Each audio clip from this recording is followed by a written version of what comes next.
Tonight we dim the lights and settle into something ancient, something that predates pyramids and empires, something written in wedge-shaped marks pressed into clay over 4,000 years ago. Before you get too comfortable, take a moment to like this video and subscribe if you genuinely enjoy these explorations into forgotten histories. Let me know in the comments where you're watching from and what time it is in your world. It's always fascinating to see how many of us gather here, across time zones, to explore the mysteries that came before us. Now adjust your volume, maybe light a candle, or turn on that soft background fan, and let's journey together into the cradle of civilization. We're heading to ancient Mesopotamia, to the land between the Tigris and Euphrates rivers, where humanity first learned to write, where the first cities rose from dust and ambition, and where stories were told of beings called the Anunnaki. You've probably heard the name before, whispered in documentaries about ancient aliens, claimed as evidence of extraterrestrial visitors who descended from the stars to mine gold and genetically engineer humanity. The internet overflows with theories, YouTube channels dedicated to decoding ancient symbols, best-selling books promising to reveal the truth that mainstream archaeology supposedly hides. But tonight, we're not here for sensationalism. We're here for something more grounded, more fascinating in its reality than any alien theory could provide. We're here to examine what the actual Sumerian texts say about the Anunnaki, to understand who they really were in the eyes of the ancient people who worshipped them, and to explore why the truth might be even stranger than fiction. The story begins not in space but in southern Mesopotamia, in what is now modern-day Iraq. Around 4,500 years before the Common Era, as hunter-gatherer societies were giving way to agricultural settlements, something remarkable happened. People began to gather in increasingly large communities along the fertile banks of two great rivers. They learned to control water through irrigation, transforming the landscape into productive farmland. They built structures from mud bricks, organized labor, established trade networks, and most importantly, they developed a system to record their world. This was the dawn of the Sumerian civilization, one of humanity's first urban cultures. These weren't primitive people stumbling through existence. They were sophisticated engineers who designed complex irrigation systems, mathematicians who developed a base 60 counting system we still use today to measure time and angles, astronomers who tracked celestial movements with remarkable accuracy, and administrators who needed to keep records of an increasingly complex society. That need for record-keeping gave birth to something revolutionary. Around 3,200 years before the Common Era, in the ancient city of Uruk, someone pressed a reed stylus into soft clay and created marks that represented not just pictures, but ideas, sounds, and eventually full language. This was cuneiform, from the Latin word cuneus meaning wedge, named for the distinctive wedge-shaped impressions that formed its characters. It wasn't the only early writing system, as Egyptian hieroglyphics and ancient Chinese script were developing around the same time, but cuneiform would become the most widespread writing system in the ancient Near East, adapted by numerous cultures over 3 millennia. The process was ingenious in its simplicity. Scribes would take fresh clay, form it into flat tablets, and while the clay was still damp they would use a cut reed with a triangular end to press symbols into the surface. Each impression created a wedge. These wedges combined in different patterns to create hundreds of distinct signs. The tablets would then be left to dry in the sun or baked in kilns, preserving the text for thousands of years. What began as simple pictographs, little pictures representing objects like grain or cattle, evolved into something far more sophisticated. The symbols became increasingly abstract, moving away from representational images towards stylized combinations of wedges. The system developed phonetic elements, where symbols could represent sounds rather than just objects or ideas. This allowed scribes to write not just nouns and numbers, but complex sentences expressing abstract thoughts, emotions, laws, and stories. Think about what this meant. For the first time in human history, thoughts could outlive the thinker. Stories could be preserved exactly as told. Laws could be recorded and referenced. Accounts could be kept with precision. Knowledge could accumulate across generations. This wasn't just a technological innovation. It was a cognitive revolution that fundamentally changed what it meant to be human. The Sumerians used this writing system for everything. Archaeological excavations have uncovered thousands upon thousands of clay tablets. Most of them are mundane. administrative records tracking grain distributions, temple inventories listing offerings to the gods, legal contracts detailing business transactions, student exercises showing apprentice scribes practicing their letters. But among these everyday documents, archaeologists found something else. They found literature, real literature, some of the oldest stories ever written. They found myths explaining how the world came to be, epics recounting the adventures of kings and heroes, hymns praising the gods, lamentations mourning destroyed cities, and running through many of these texts, appearing again and again, was a term that would later capture imaginations around the world. The Anunnaki. But who were they really? To understand the Anunnaki, we need to understand the Sumerian worldview. The Sumerians didn't separate the natural from the supernatural the way we do. The world was alive with divine presence. Every city had its patron deity who resided in the city's temple and was expected to protect its interests. The sky, the earth, the water, the wind, all were governed by gods with distinct personalities and domains of influence. These weren't distant, abstract forces. They were beings with emotions, desires, conflicts and relationships. They could be pleased or angered, generous or vengeful, wise or foolish. The word Anunnaki itself tells us something important. In Sumerian, it likely derives from a phrase meaning something like princely offspring or those of royal blood. The term connected these deities to An, also called Anu in Akkadian, the god of the heavens, the father of the gods. The Anunnaki were essentially the children of heaven, the descendants of the supreme deity. They weren't a fixed group with consistent membership. Different texts mention different numbers. Some sources suggest 7 judges of the dead in the underworld. Others speak of 50 Anunnaki associated with the city of Eridu.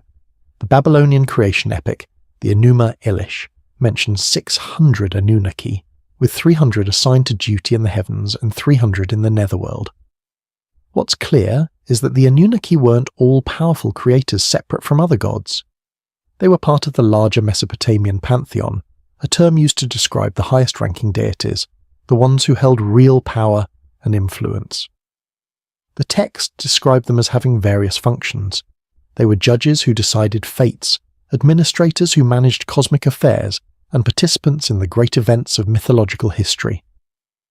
Let's examine some specific texts to see how the Anunnaki actually appear in Sumerian literature, not filtered through modern interpretations, but in their original context.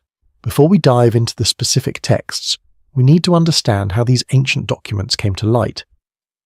The rediscovery of cuneiform and the decipherment of Sumerian is itself an extraordinary story. For nearly 2,000 years these texts lay buried and forgotten. The Sumerian language died out completely, replaced by Akkadian and then other languages. Knowledge of how to read cuneiform vanished. The cities that once dominated Mesopotamia crumbled into tells. Artificial mounds formed from centuries of accumulated rubble and rebuilding. In the 19th century, European explorers and archaeologists began excavating these ancient sites. They found thousands of clay tablets covered in strange wedge-shaped marks, but they couldn't read them. The script was completely unknown. The first breakthrough came from the Behistun inscription, a massive trilingual text carved into a cliff face in Persia by the Persian king Darius the Great. It was written in 3 languages, Old Persian, Elamite, and Babylonian, all in cuneiform script. British Army officer Henry Rawlinson risked his life copying this inscription from the dangerous cliff face in the 1840s. By comparing the 3 versions, scholars slowly began to crack the code. They started with Old Persian, which was somewhat related to known languages. From there, they worked their way to Babylonian, a form of Akkadian written in cuneiform. But Sumerian was even older and completely unrelated to any known language family.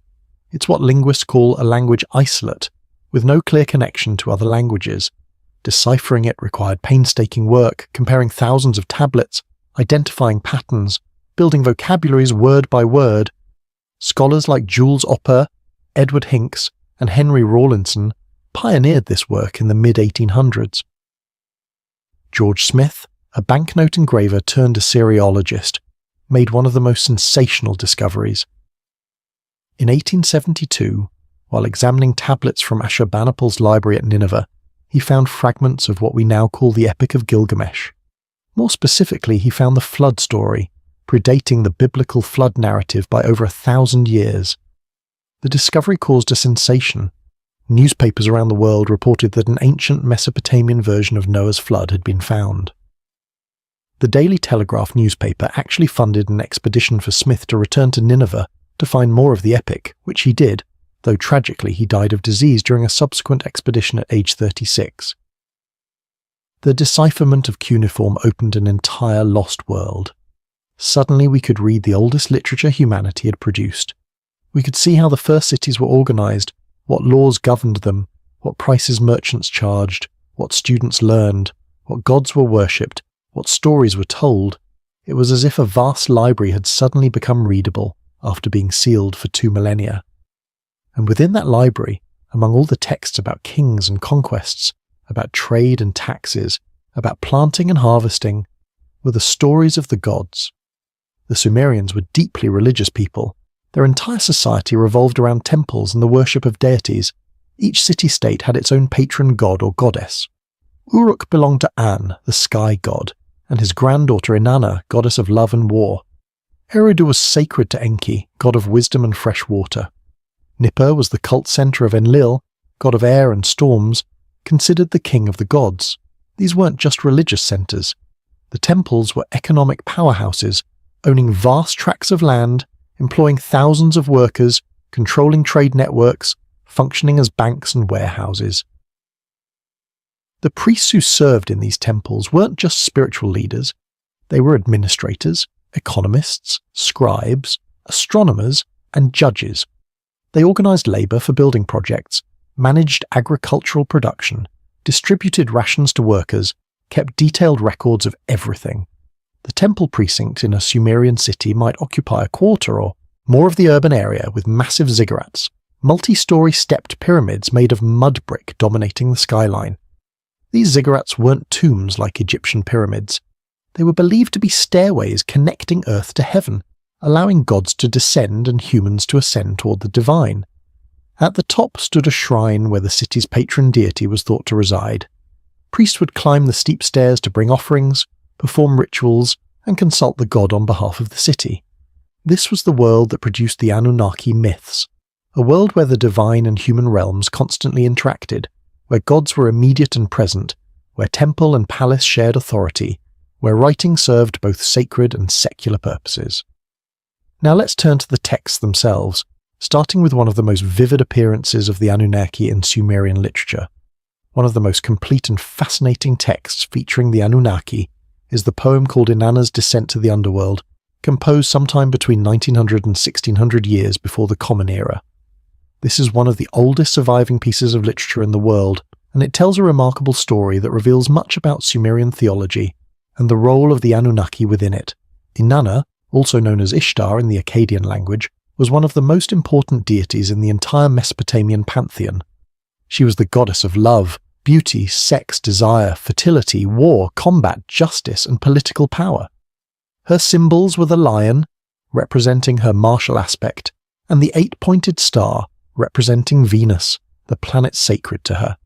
She was called the Queen of Heaven, and her cult was extraordinarily widespread. Her main temple, the Inanna, was in Uruk, one of the greatest cities of ancient Mesopotamia. Inanna was a complex deity, embodying contradictions that the Sumerians apparently found powerful and meaningful. She was associated with sexual love but also with virginity. She brought fertility to the land but could also bring destruction. She protected kings but could also overthrow them. She was beautiful and seductive but also fierce and terrifying in battle. Ancient hymns describe her as clothed in terror, dripping with blood after battle, irresistible in her beauty, merciless to her enemies. The poem of her descent begins with these famous haunting lines. From the great above she opened her ear to the great below. From the great above the goddess opened her ear to the great below. From the great above Inanna opened her ear to the great below. The repetition is deliberate, emphasizing the momentous nature of what's about to happen. Inanna, who rules from the heights of heaven, who commands worship across Mesopotamia, who sits in glory in her temple, decides to visit the underworld, the realm of death from which none return. Different versions of the myth give different reasons for her descent. Some say she went to attend the funeral rites for Gugalanna. the Bull of Heaven, husband of her sister Ereshkigal who ruled the underworld. This might have been a sisterly duty, though given the relationship between Inanna and Ereshkigal, duty mixed with tension seems more likely. Other interpretations suggest Inanna went to extend her power, to conquer even the realm of death, to add rulership of the underworld to her already impressive portfolio of divine authority. This fits her character as depicted in other myths, ambitious and unwilling to accept any limits to her domain. Whatever her motivation, Inanna prepared carefully for the journey. She dressed herself in all her divine regalia, each piece representing an aspect of her power and authority. She wore the shugura, the crown of the plain, marking her as ruler. She placed small lapis lazuli beads around her neck, a precious stone representing wealth and status. She hung twin egg-shaped beads on her breast, symbols of fertility. She clothed herself in the pala dress, the garment of ladyship, identifying her noble status. She darkened her eyes with ointment called "Let a Man Come," emphasizing her seductive power. She wore a pectoral called "Come, Man, Come," another symbol of sexual attraction. She placed a golden ring on her hand indicating wealth and authority, and she carried the lapis lazuli measuring rod and line, symbols of justice and divine law. Fully arrayed in these 7 divine powers, she set out for the underworld, accompanied part of the way by her faithful servant and advisor Ninshuba. Before descending, Inanna gave Ninshuba crucial instructions. "If I do not return after 3 days and 3 nights," she said, "you must go to the gods for help. First go to Enlil in Nippur. If he refuses to help, go to Nanna in Ur. If he refuses, go to Enki in Eridu. Tell them what has happened and beg them to save me." These instructions reveal something important about the divine hierarchy. Inanna knew she was taking a terrible risk. The underworld had its own rules, its own sovereign, and even the Queen of Heaven couldn't simply assume she'd be welcome or safe there. She was entering her sister's domain, and Ereshkigal might not appreciate the visit. The relationship between these 2 sisters is never explicitly detailed in the texts, but the tension is palpable. Ereshkigal ruled the realm of death, a grim and thankless job. Inanna ruled the realms of life, love, beauty and power, enjoying worship and glory. It's not hard to imagine resentment festering between them. Inanna approached the first of 7 gates that guarded the entrance to the underworld. A gatekeeper named Neti challenged her. "Who are you, and why have you come to the land of no return?" Inanna identified herself as the Queen of Heaven coming to attend her brother-in-law's funeral. The gatekeeper went to inform Ereshkigal of her sister's arrival. Ereshkigal's reaction was immediate and revealing. She bit her lip in rage. She spoke to Neti with fury in her voice. "Come, Neti, my chief gatekeeper of the underworld.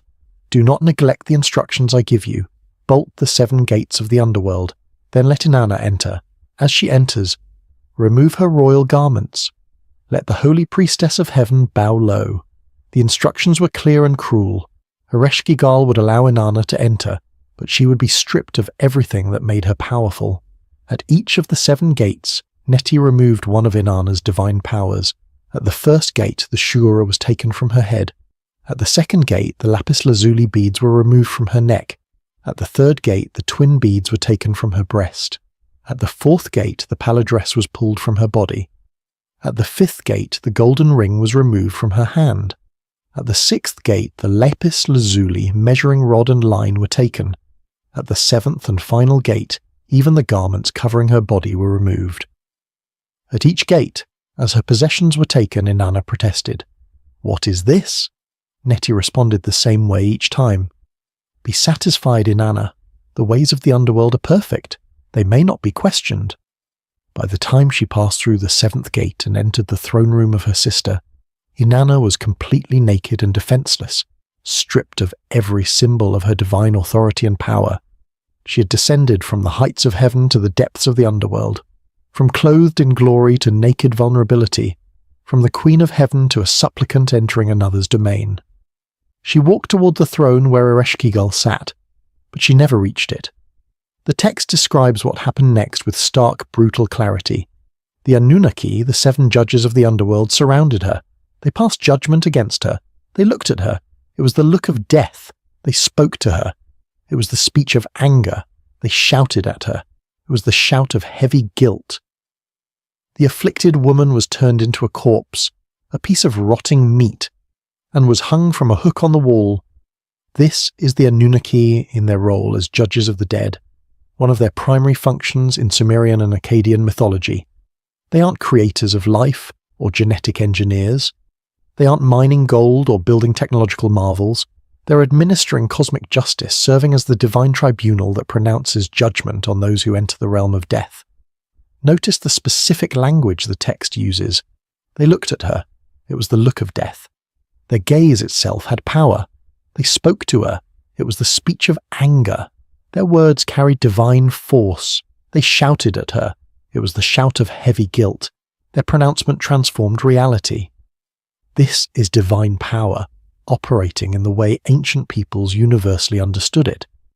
Gods could command reality through speech, through will, through focused intention. They didn't need technology. Their divine nature itself was the mechanism of power.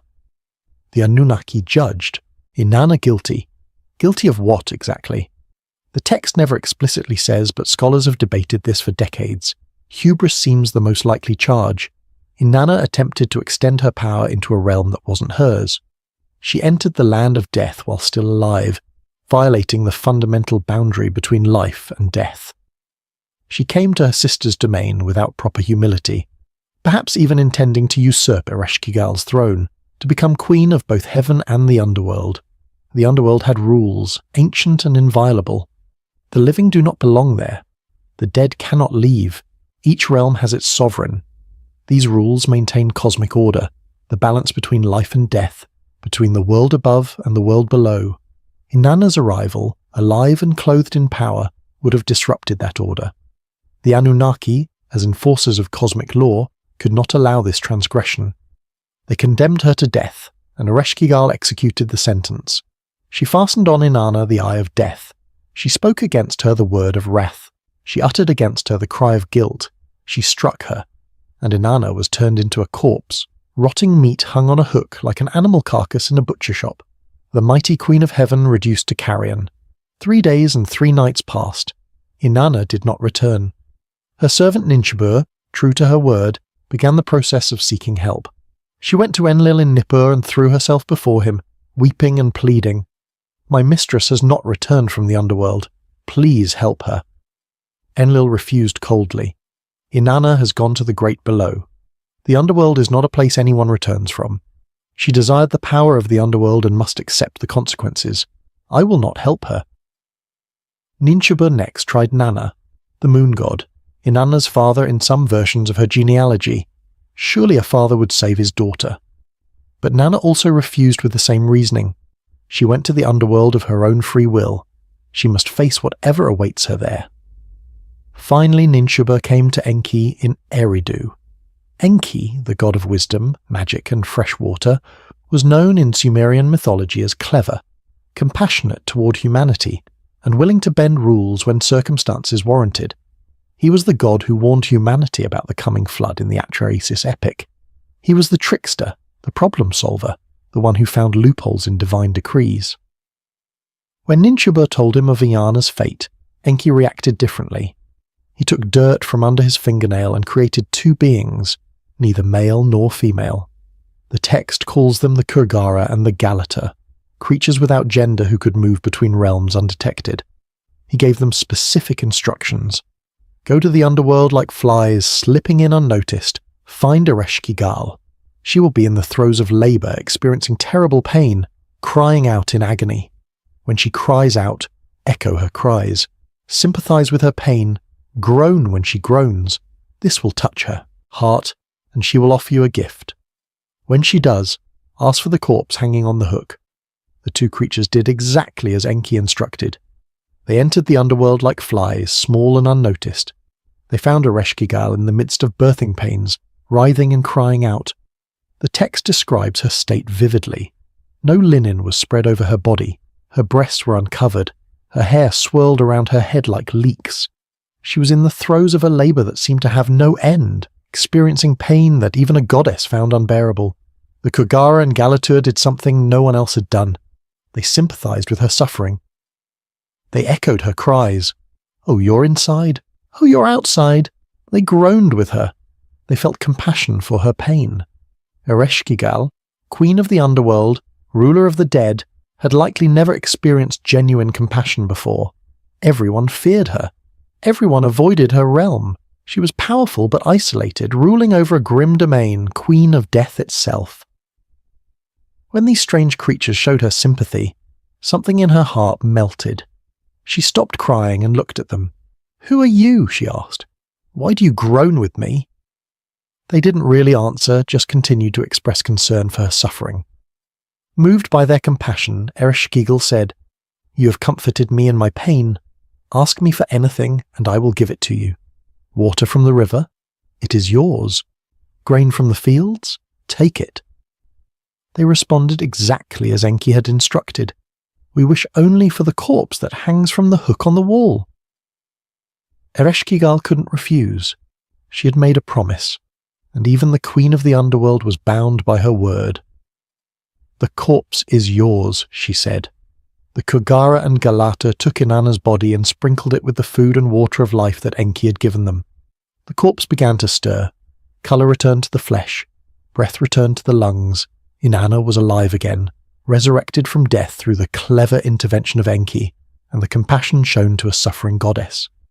But there was a catch, and it's an important one that reveals much about Sumerian theology. As Inanna prepared to leave the underworld, demons called the Gala surrounded her. They were the enforcers of underworld law, and they had one inflexible rule. No one ascends from the underworld unscathed. If Inanna leaves, someone must take her place. The dead must remain in their realm. The land of death cannot be cheated. If one soul escapes, another must descend. The Gala accompanied Inanna as she ascended from the underworld, back through the 7 gates where her divine powers were returned to her one by one. They followed her back to the surface world with a single purpose, to seize her replacement. Inanna tried to protect those loyal to her. When she found Ninshubur, her faithful servant dressed in sackcloth and mourning for her mistress, the Gala moved to seize her. "No," Inanna commanded, "not this one. She mourned for me. She went to the gods seeking my rescue. She is faithful and deserves protection." The Gala had to obey. She found Shara, her beautician, also dressed in sackcloth and mourning. The Gala moved toward him. "No," Inanna said again. "Not this one either. He mourned for me. Leave him be." The same thing happened with Lulal, her warrior. He too had mourned, dressed in sackcloth, performing the proper rituals of grief. Inanna protected him as well. But then she arrived at her own temple in Uruk, her sacred precinct, the center of her worship. And there, sitting on her throne, dressed in magnificent robes, seemingly unconcerned, was her husband Dumuzi, also called Tammuz. He hadn't mourned her absence. He hadn't dressed in sackcloth. He hadn't wept or performed funeral rites.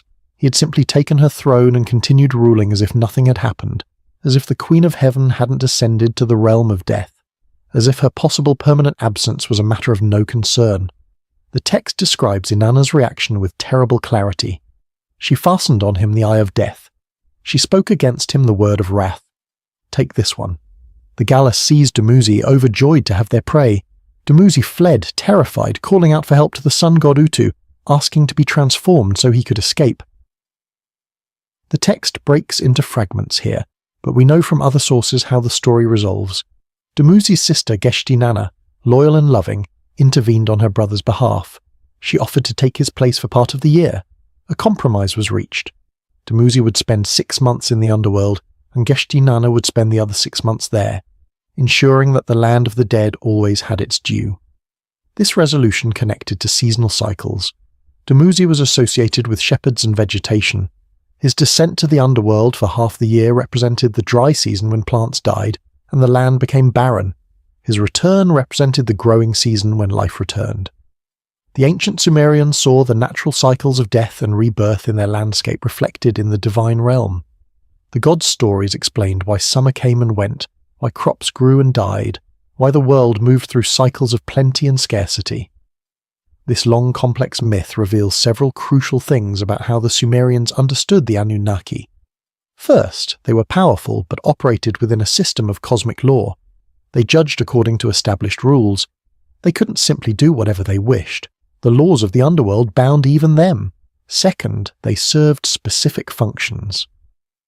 The 7 Anunnaki judges in the underworld weren't rulers or creators. They were administrators of justice in the realm of death, ensuring that cosmic order was maintained. Third, they could be cruel, but their cruelty followed logic. Inanna violated underworld law by entering alive, by attempting to extend her power where it didn't belong. The Anunnaki condemned her for real.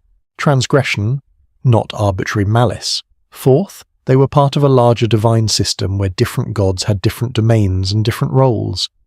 Enlil and Nanna wouldn't help Inanna because they respected the boundaries between realms. Enki helped because he was clever and compassionate, characteristics associated with his particular divine nature. Fifth, the myth assumes gods could die, at least temporarily, and be resurrected. Inanna truly died. She became a corpse, not metaphorically or symbolically, but actually dead according to the logic of the story. The text describes her body hanging on a hook in the underworld, lifeless meat, divine essence extinguished. But death wasn't necessarily permanent for divine beings, not in the way it was for mortals. With the right intervention, with the correct rituals, with assistance from other gods, resurrection was possible, though it came at a steep cost. Someone always had to pay the price. Someone always had to take the place of the one being rescued from death's domain. Sixth, the relationship between gods and humans mirrored social relationships in profound ways. Just as a king might demand service and loyalty from subjects, expecting tribute, obedience, and recognition of authority, gods demanded worship and loyalty from devotees, requiring sacrifices, prayers, and acknowledgement of their power. Just as subjects might be punished for transgression against royal decree, Inanna was punished for violating cosmic law, for attempting to extend her dominion beyond its proper limits, for challenging the boundaries established by divine order. The divine realm reflected human society, magnified to cosmic scale, with all the same hierarchies, conflicts, and power dynamics that governed earthly kingdoms. Seventh, the myth taught moral lessons that resonated through Sumerian culture. Loyalty was rewarded in concrete ways, as Ninchuber's faithfulness, her refusal to abandon her queen, her persistence in seeking help from multiple gods, ultimately saved her from being taken to the underworld as a substitute. She remained free because she had proven herself trustworthy and devoted. Disloyalty or indifference was punished severely, as Dumuzi's apparent unconcern for Inanna's fate. His comfortable position on his throne while she suffered in death's realm led directly to his seizure by the demons. His failure to mourn, his failure to show proper respect or concern, marked him as expendable in the eyes of cosmic justice. Hubris had consequences that could be catastrophic, as Inanna's attempt to extend her power beyond its proper limits, her desire to rule both the world above and the world below, nearly resulted in her permanent death. The gods had their assigned domains, their proper spheres of influence, and attempts to transgress those boundaries invited disaster. These are the real Anunnaki as they appear in actual Sumerian literature, in texts composed by scribes who lived in Mesopotamian cities, who served in temples, who recorded the religious beliefs of their culture with care and precision. Not aliens or genetic engineers travelling from distant planets with advanced technology. Not extraterrestrial miners extracting gold from the earth. Not scientists conducting biological experiments in laboratories, but divine judges serving a specific function in Sumerian theology, maintaining cosmic order, ensuring that even the gods themselves were subject to laws governing life, death, and the boundaries between realms. They were the enforcers of divine justice, the keepers of balance, the stern judges who allowed no exceptions, granted no mercy, followed the rules absolutely. They represented the principle that law applied to everyone, even to powerful deities like Inanna, that certain boundaries must not be crossed, that the order of the universe depended on everyone staying in their proper place. The Epic of Gilgamesh, perhaps the most famous work of ancient Mesopotamian literature and one of the oldest surviving literary masterpieces in human history, also features the Anunnaki, though more briefly and in a different context than the Inanna myth. This epic, composed over many centuries and existing in multiple versions across different time periods and regions, tells the story of Gilgamesh, the semi-divine king of Uruk, and his profound quest to understand death and find eternal life, a quest born from grief and existential terror. The standard version we have today, the one most widely studied and translated, comes from tablets found in the Library of Ashurbanipal in Nineveh, dating to the 7th century before the Common Era, though the stories themselves are much older, with Sumerian poems about Gilgamesh and his exploits dating back to around 2100 years before the Common Era, making this one of humanity's oldest extended narratives. Gilgamesh was, according to the Sumerian king list, a historical document that chronicles the reigns of kings in ancient Mesopotamia, the 5th king of Uruk, ruling sometime around 2700 years before the Common Era during the early dynastic period. Whether he was a real historical figure remains debated among scholars and historians, with some arguing he was an actual ruler whose deeds became mythologized over time, while others suggest he may have been entirely legendary from the start. But the Sumerians themselves certainly believed he was real, treated him as an ancestor, and constructed elaborate myths around his exploits, adventures, and ultimate fate. The epic describes him as 2/3 god and 1/3 human, an unusual fraction suggesting divine parentage mixed with mortal blood, making him extraordinarily powerful but still subject to death. He's described as incredibly strong, capable of feats beyond normal human capacity, beautiful in appearance, charismatic and commanding, and fierce in battle, but also arrogant and tyrannical as a young king, oppressing his own people through excessive demands and abuse of royal power. The story tells how Gilgamesh met and befriended Enkidu, a wild man who had lived among animals in the wilderness, innocent of civilization, knowing nothing of cities, agriculture, or human culture. The gods created Enkidu specifically to be Gilgamesh's equal and challenger, someone who could match the king's strength and hopefully curb his worst excesses. After Enkidu was civilized through the intervention of a temple prostitute who taught him human ways, introduced him to bread, beer, and clothing, he travelled to Uruk and confronted Gilgamesh. They fought fiercely, shaking buildings and tearing up streets with the violence of their combat, but neither could defeat the other. In their mutual respect for each other's strength and courage, they became close friends, companions, brothers in all but blood. Together they had various adventures that form the bulk of the epic's middle sections, including a journey to the cedar forest to kill Humbaba, the monstrous guardian placed there by the gods to protect the sacred trees, and slaying the Bull of Heaven, a divine creature sent by the goddess Ishtar to punish Gilgamesh after he rejected her romantic and sexual advances, insulting her by recounting the terrible fates of her previous lovers. But when Enkidu died as divine punishment for these killings, condemned by the gods in council who decreed that one of the two friends must pay with his life for their offences against divine authority, Gilgamesh was absolutely devastated. For the first time in his life, this semi-divine king, this man who seemed invincible and beyond normal human concerns, confronted the reality of mortality in the most visceral, painful way possible. His friend, his companion, his equal, the one person who truly understood him, was dead and would not return. Gilgamesh watched Enkidu's body decay over 7 days, refusing to believe he was truly gone until a worm fell from the corpse's nose, undeniable proof that death was real and final. Gilgamesh spiraled into profound grief and existential terror that consumed him completely. If Enkidu could die, if his strength and vitality meant nothing against death's power, then Gilgamesh himself would one day die. The thought was unbearable, unacceptable, impossible to reconcile with his self-image. He abandoned his city, his throne, his responsibilities, and set out on a desperate quest to find immortality, seeking the one man who had achieved eternal life, Utnapishtim, the survivor of the great flood who had been granted immortality by the gods as a reward for preserving life during the catastrophe.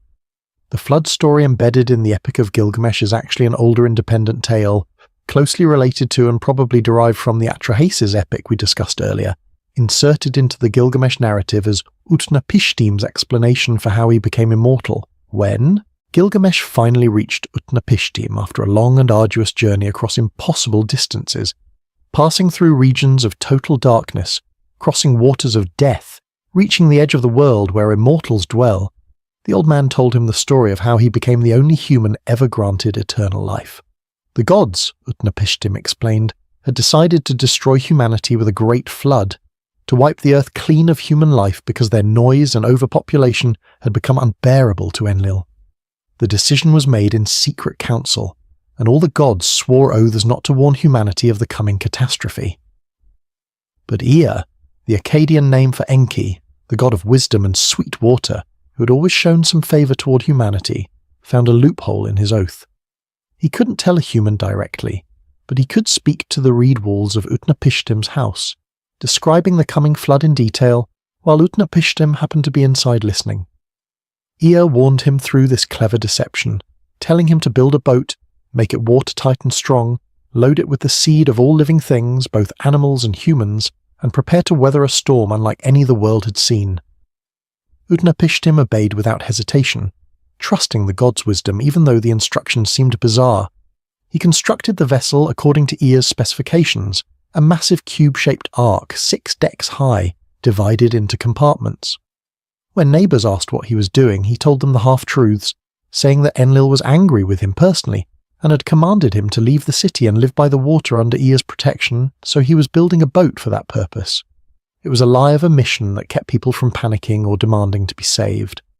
When the boat was complete and the time came, Utnapishtim loaded it with his family, with craftsmen whose skills would be needed to rebuild civilization, with gold and silver and precious things, and with animals, male and female of every species he could capture or gather, ensuring that life in all its diversity could continue after the waters receded.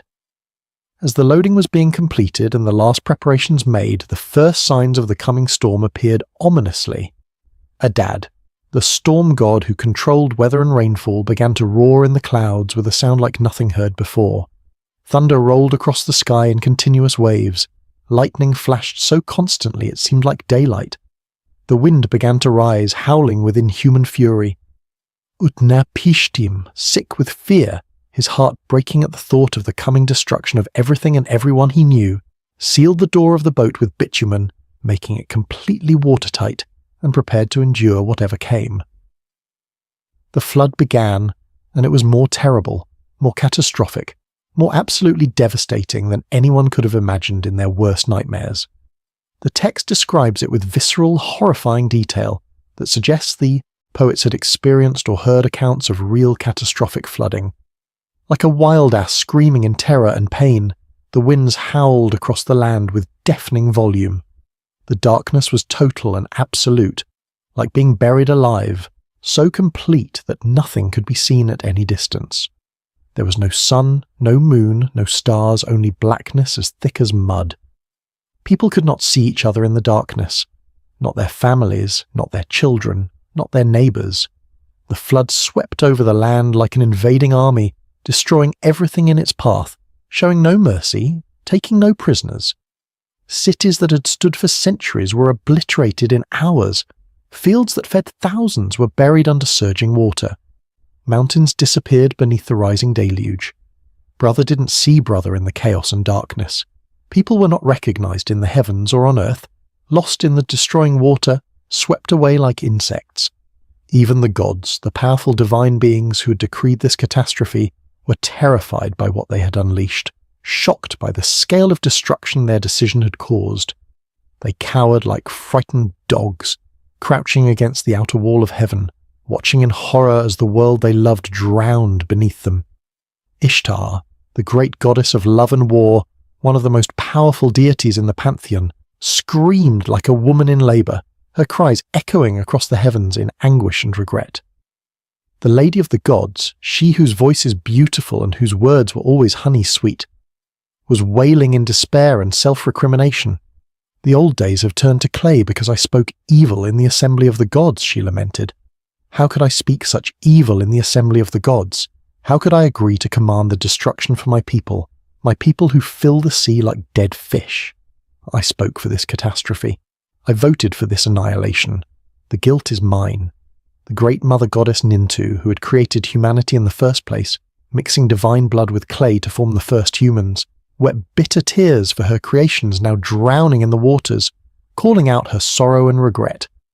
The other gods wept with her, their lips encrusted with salt from dried tears and from the spray of the floodwaters, parched and famished because there were no offerings, no sacrifices being prepared, no food coming from the temples now buried beneath the waves. The text reveals something profound and deeply human here in the gods' reaction. They regretted their decision immediately upon seeing its consequences. They were horrified by the scale of destruction they had caused or allowed. They mourned for humanity, for their creations, for the cities and temples and civilizations now being swept away into oblivion. They hadn't fully understood what they were doing when they decreed the flood. They thought they were solving a problem, but they had created a far greater catastrophe, and more practically, more immediately, they were starving. Without humans to worship them, to prepare offerings, to maintain temples and make sacrifices, the gods had no sustenance. They depended on human worship more than they had realized, more than their pride had allowed them to acknowledge. The relationship was symbiotic, not one-directional. Gods needed humans as much as humans needed gods, perhaps even more. 7 days and 7 nights the flood raged without pause, without mercy, without relenting. The storm carried away everything that existed on the surface of the earth. Even the mountains were covered, their peaks disappearing beneath the rising waters. All land vanished. All life ceased. The world became one vast ocean with no shore, no land, no hope. Finally, on the 8th day, the winds began to calm. Their howling decreased to moaning, then to whispers, then to silence. The rain stopped falling. The waters, having reached their highest point, began to recede slowly. Utnapishtim's boat, which had been tossed on the waves like a leaf, came to rest on a mountain peak, grounding itself on the summit of Mount Nimush. Utnapishtim, having survived the darkness and the violence, having ridden out the storm that destroyed the world, opened a window and looked out at what remained.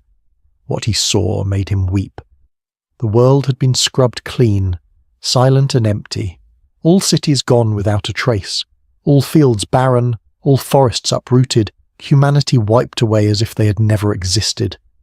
The silence was absolute and terrible, no voices calling, no animals crying, no wind through trees, just water and mud and death. Utnapishtim wept, tears flowing down his face as he looked at the complete and utter destruction, understanding that everything he had known was gone, that the world would have to be rebuilt from nothing, that countless innocent people, children and elders and everyone in between, had drowned in the darkness. But he was alive. His family was alive. The animals and seeds were safe in the boat's compartments. Life had survived the catastrophe. Civilization could continue. Humanity had a future, narrow as it was. Utnapishtim waited for the waters to recede further, watching day by day as more land appeared. When enough time had passed, he opened the door of the boat and set free a dove to search for dry land, to determine if anywhere was habitable yet.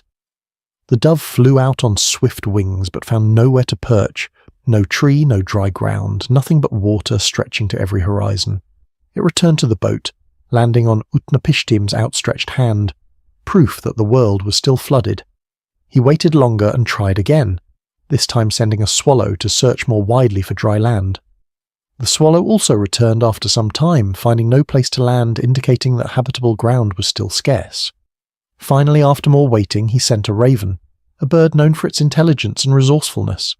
The raven flew out and didn't return, having found a place to settle, likely feeding on corpses floating in the water or washed up on emerging mud banks. Its failure to return meant dry land was definitely appearing somewhere, that life could begin to re-establish itself on the barren earth. Utnapishtim and everyone on the boat, both human and animal, disembarked onto the muddy mountain peak, stepping onto solid ground for the first time in more than a week, grateful to be alive, awed by their survival, but also deeply aware of the magnitude of loss, of the world that had ended. The first thing Utnapishtim did, before eating, before resting, before anything else, was offer sacrifice to the gods, recognizing that they had survived by divine will, acknowledging the gods' power over life and death. He built an altar from stones gathered on the mountain. He slaughtered animals from among those he had saved. He burned aromatic woods, cedar and myrtle, creating smoke and fragrance. He prepared a feast as an offering, cooking meat and bread, pouring out beer and wine, giving the best of everything to the gods, who had been deprived of offerings for 7 terrible days. The gods smelled the smoke of the sacrifice rising into the sky. The text says they gathered like flies over the offering, swarming to it with desperate hunger, starving after 7 days without human worship, without the sustenance they drew from sacrificial offerings. They consumed the offerings eagerly, gratefully, like starving people attacking a feast. Ishtar arrived wearing a necklace of lapis lazuli flies that Anu, the sky god, had made for her as a gift, beautiful blue stones carved in the shape of flying insects. She swore by those flies, holding them up as physical testament to her oath that she would never forget these terrible days, never forget the cost of the flood, never forget how close they had come to destroying everything. Let all the gods come to the offering, she declared loudly so all could hear. Let them smell the sweet smoke and eat the prepared food, but let not Enlil come, because he thoughtlessly brought about this deluge, because he consigned my people to destruction without considering the consequences, because he nearly destroyed everything in his anger and impatience. But Enlil did come. Of course he came. He was the lord of earth and air, one of the supreme gods, and he wouldn't be excluded from anything. When he arrived and saw the boat grounded on the mountain, when he realized that some humans had survived the total annihilation he had decreed, he was absolutely furious. His face darkened with rage. His voice thundered with anger. No mortal was supposed to survive. The decision had been absolute, final, total. Humanity was to be completely wiped out, eliminated, erased from existence. Yet here was a boat full of living humans, animals prepared for breeding, seeds ready for planting, the entire foundation for repopulating the earth, ready to restart civilization as if the flood had been merely a setback rather than an ending. Enlil looked around at the other gods with rage burning in his eyes, demanding an explanation, an accounting for this betrayal. Who has done this? His voice shook the mountain. Which god helped humans survive? Who broke their oath? Who defied my decree? Who thought they knew better than me? Enki stepped forward calmly, meeting Enlil's rage with steady composure. He didn't deny his actions. He didn't apologize or make excuses. Yes, I warned Utnapishtim. I helped him understand what was coming. I gave him instructions to build the boat and save life from total destruction. And I was right to do so. We made a terrible mistake, and I corrected it before it became irreversible. Enki then made his argument, laying out the logic that Enlil's anger prevented him from seeing clearly. We created humans to serve us, to maintain our temples, to provide offerings and worship. They were made for a purpose, and that purpose benefits us directly. If we destroy them all completely, who will worship us? Who will maintain the temples we love? Who will provide the offerings we need? Who will sing our praises and tell our stories? We'll have peace and quiet, yes, but we'll also have emptiness and starvation. We depend on them. The flood proved that. 7 days without offerings, and we were gathered like desperate flies over Utnapishtim's sacrifice. Enki's words carried weight because the other gods had experienced the truth of what he said. They had starved during the flood. They had regretted their decision. They had mourned humanity even as they destroyed them. They knew Enki was right. Enlil, still angry but also recognizing the logic, reluctantly acknowledged that complete annihilation had been excessive, that perhaps a different solution was needed. Enki then proposed a compromise, a solution to the original problem that had led to this disaster in the first place. The problem that had made Enlil so angry he decreed genocide. The issue wasn't that humans existed. The issue wasn't human nature itself. The issue was that they multiplied too quickly, became too numerous, made too much noise, created too much chaos, became too difficult to manage effectively. The human population had grown beyond sustainable limits, and the gods had no mechanism for controlling it other than periodic mass death through plague, drought, or flood. So instead of destroying humanity periodically, when they became troublesome, why not limit their reproduction more permanently through natural means that wouldn't require divine intervention? Why not build population control into human nature itself? Enki and Nintu, the mother goddess who had originally created humanity, devised a new plan that would shape human biology and society going forward. From now on, not all women would be able to bear children as they had before. Some would be barren no matter what they did, unable to conceive despite health and youth and desire. This reduced the reproductive rate without requiring anyone to die violently. Demons would be created, dark spirits who would snatch away infants, causing miscarriages and infant mortality, ensuring that not every pregnancy resulted in a living child. This was cruel but effective. maintaining population limits through tragedies scattered throughout communities, rather than concentrated catastrophes. Additionally, certain categories of women dedicated to the gods as priestesses would be required to remain celibate, forbidden to marry or bear children, removing them entirely from the reproductive pool and ensuring their full dedication to temple service.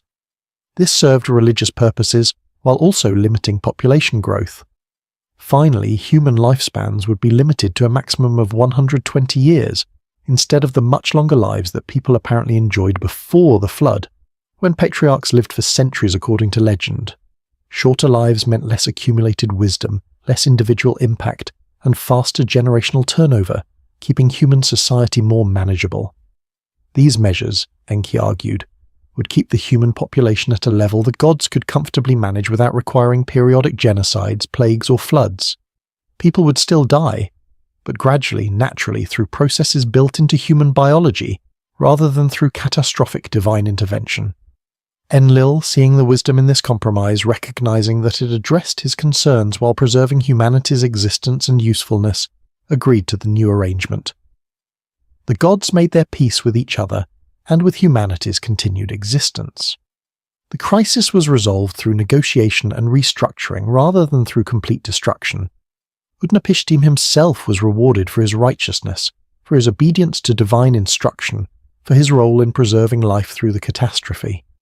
He and his wife were granted immortality as a special divine gift, a unique reward that would never be repeated.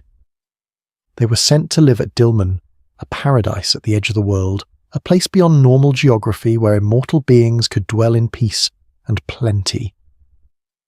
There they would stay forever, ageless and deathless, honoured as the only humans ever granted such a gift. This is the Atrahasis epic in its full glory, the most complete Sumerian account of creation and the flood, a narrative that explains human origins, purpose and limitations within Sumerian theological framework. It's the story that Zecharia Sitchin and other ancient astronaut theorists point to as supposed evidence of alien genetic engineering, extraterrestrial visitors, and advanced technology. But look closely, really closely, at what the text actually says when read honestly without imposing modern science fiction concepts onto ancient religious literature. The gods created humans by mixing divine blood from a sacrifice god with clay from the earth through a magical ritual performed by a goddess using divine powers and sacred incantations. There's no description of laboratories or test tubes or DNA sequencing or genetic manipulation or any scientific processes whatsoever. The language is explicitly, unambiguously mythological in every detail. Divine essence, which exists in blood, combined with earthly matter, represented by clay, through sacred ritual performed by a deity with inherent divine creative power, animated by divine will expressed through spoken incantation and blessing.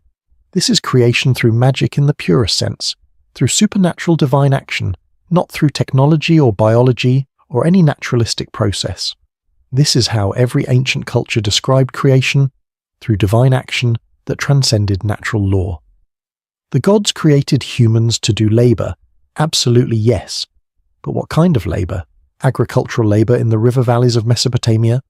They needed workers to dig irrigation canals to bring water to fields, to maintain the Tigris and Euphrates rivers that were Mesopotamia's lifeblood, to plough fields and plant crops, to harvest grain and process it into food, to tend orchards and gardens, to build and maintain cities, to perform all the agricultural and infrastructural work necessary to support urban civilization in a river valley environment.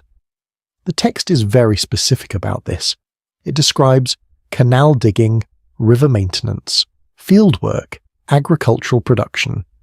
There's absolutely no mention anywhere of mines or mining operations, no discussion of gold extraction or refinement, no description of underground tunnels or mining equipment or ore processing. The claim that Anunnaki came to Earth to mine gold appears nowhere in this text, nowhere in the Atrahasis, nowhere in any other authentic Sumerian source from ancient Mesopotamia. The rebellion that led to human creation was a labour dispute among gods who were divine beings frustrated with menial work. It was not a mutiny of alien workers on a distant planet or in ancient Earth colonies.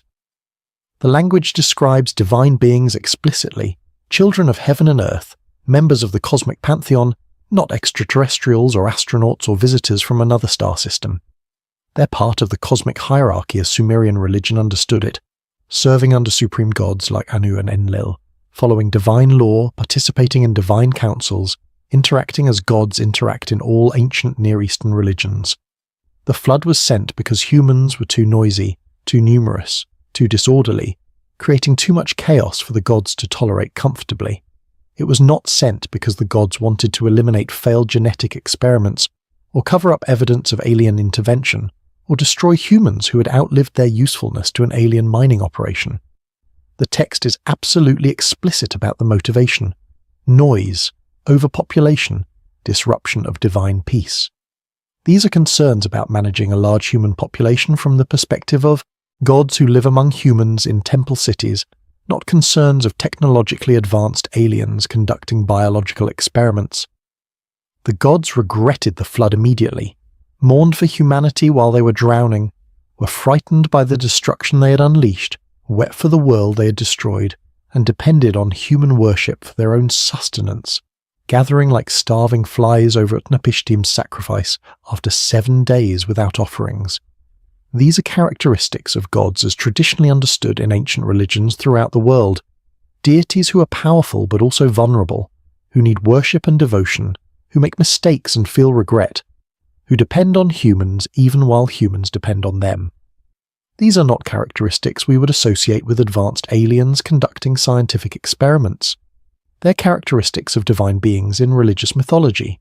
The resolution involved magical solutions decreed by divine will, creating demons through divine power, imposing fertility limits through supernatural intervention, shortening lifespans through divine decree rather than genetic reprogramming. Again, this is mythology operating in a mythological mode, using supernatural divine action to explain natural phenomena like infant mortality and human lifespan limits. This is not aliens using technology to adjust human biology. This is gods using divine power to restructure human nature. When we read the Atrahasis honestly, respecting its genre and cultural context, understanding it as what it is rather than trying to force it to be something it isn't, we find a sophisticated creation myth explaining human origins and purpose within Sumerian theology. We find gods who are powerful but flawed, capable but limited, who make mistakes but can also show wisdom, who can be cruel but also compassionate, who depend on humans as much as humans depend on them in a relationship that's symbiotic and complex. We find theological explanations for why humans must work, why women sometimes can't conceive, why infants sometimes die, why people age and eventually die rather than living forever. We don't find aliens. We don't find genetic engineering. We don't find gold mining. We don't find technology or science or extraterrestrial visitors. We find exactly what Sumerian culture produced through their religious imagination and literary skill: mythological narratives explaining existence, human purpose, and cosmic order through the lens of their religious beliefs and social structures, creating meaningful stories that address the deepest questions of human existence using the conceptual tools their culture provided. The Enuma Elish, the Babylonian creation epic that describes the origins of the cosmos and the rise of Marduk to supreme authority among the gods, provides yet another perspective on cosmic origins and the role of the Anunnaki in maintaining universal order. Though this text was composed later than purely Sumerian works, around 1200 years before the Common Era during the Babylonian period, and comes from Babylon rather than from the earlier Sumerian city-states, it preserves older traditions and was written in Akkadian, a Semitic language that used cuneiform script borrowed from the Sumerians and adapted for different linguistic purposes. The Enuma Elish, whose title means when on high in Akkadian, taken from the opening words of the text in a tradition common to ancient Near Eastern literature, tells the story of creation beginning with the primordial waters before anything else existed. In the beginning, only 2 beings existed in the darkness before creation: Apsu, representing fresh water, the sweet water of rivers and underground springs that Mesopotamians depended on for life, and Tiamat, representing salt water, the bitter water of the sea. They were the first couple, the original parents, the source of everything that would come into being.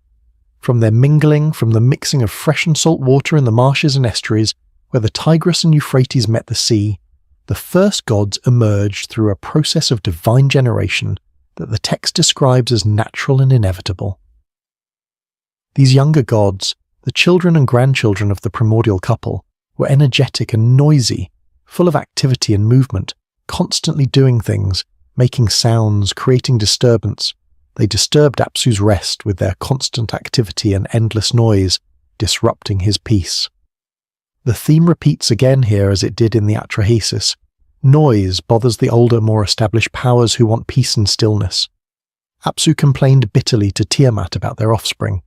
These gods we created together are unbearable. I cannot endure them any longer. By day I cannot rest because of their activities. By night I cannot sleep because of their noise. They have made my existence miserable. I will destroy them and return everything to peaceful silence, to the way things were before they existed, when there was only stillness and darkness and rest. Tiamat was shocked by this proposal, horrified that Apsu would even consider such an action. How can we destroy what we ourselves created? They are our children, our descendants. How can a parent kill their offspring? What kind of cruelty is that? But Apsu was determined, unmoved by her arguments, resolved to eliminate the source of his discomfort regardless of the moral implications. He began plotting the destruction of his own children, seeking ways to annihilate them without them discovering his intentions first. His counselor and servant Mumu encouraged this murderous plan, perhaps out of loyalty to Apsu, or perhaps because he too found the younger gods troublesome and wanted them gone. The younger gods learned of the threat through various means, perhaps through Tiamat, who warned them of Apsu's intentions out of maternal concern, or perhaps through their own divine awareness of cosmic events.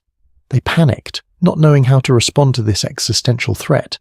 How could they fight their own father, the primordial source of their existence? How could they survive against the being who created them? They gathered in council, arguing, debating, seeking solutions, but finding no good options. Fear paralyzed them. But Ea, the Akkadian form of Enki, the clever god of wisdom who always found solutions where others saw only problems, acted decisively when others hesitated.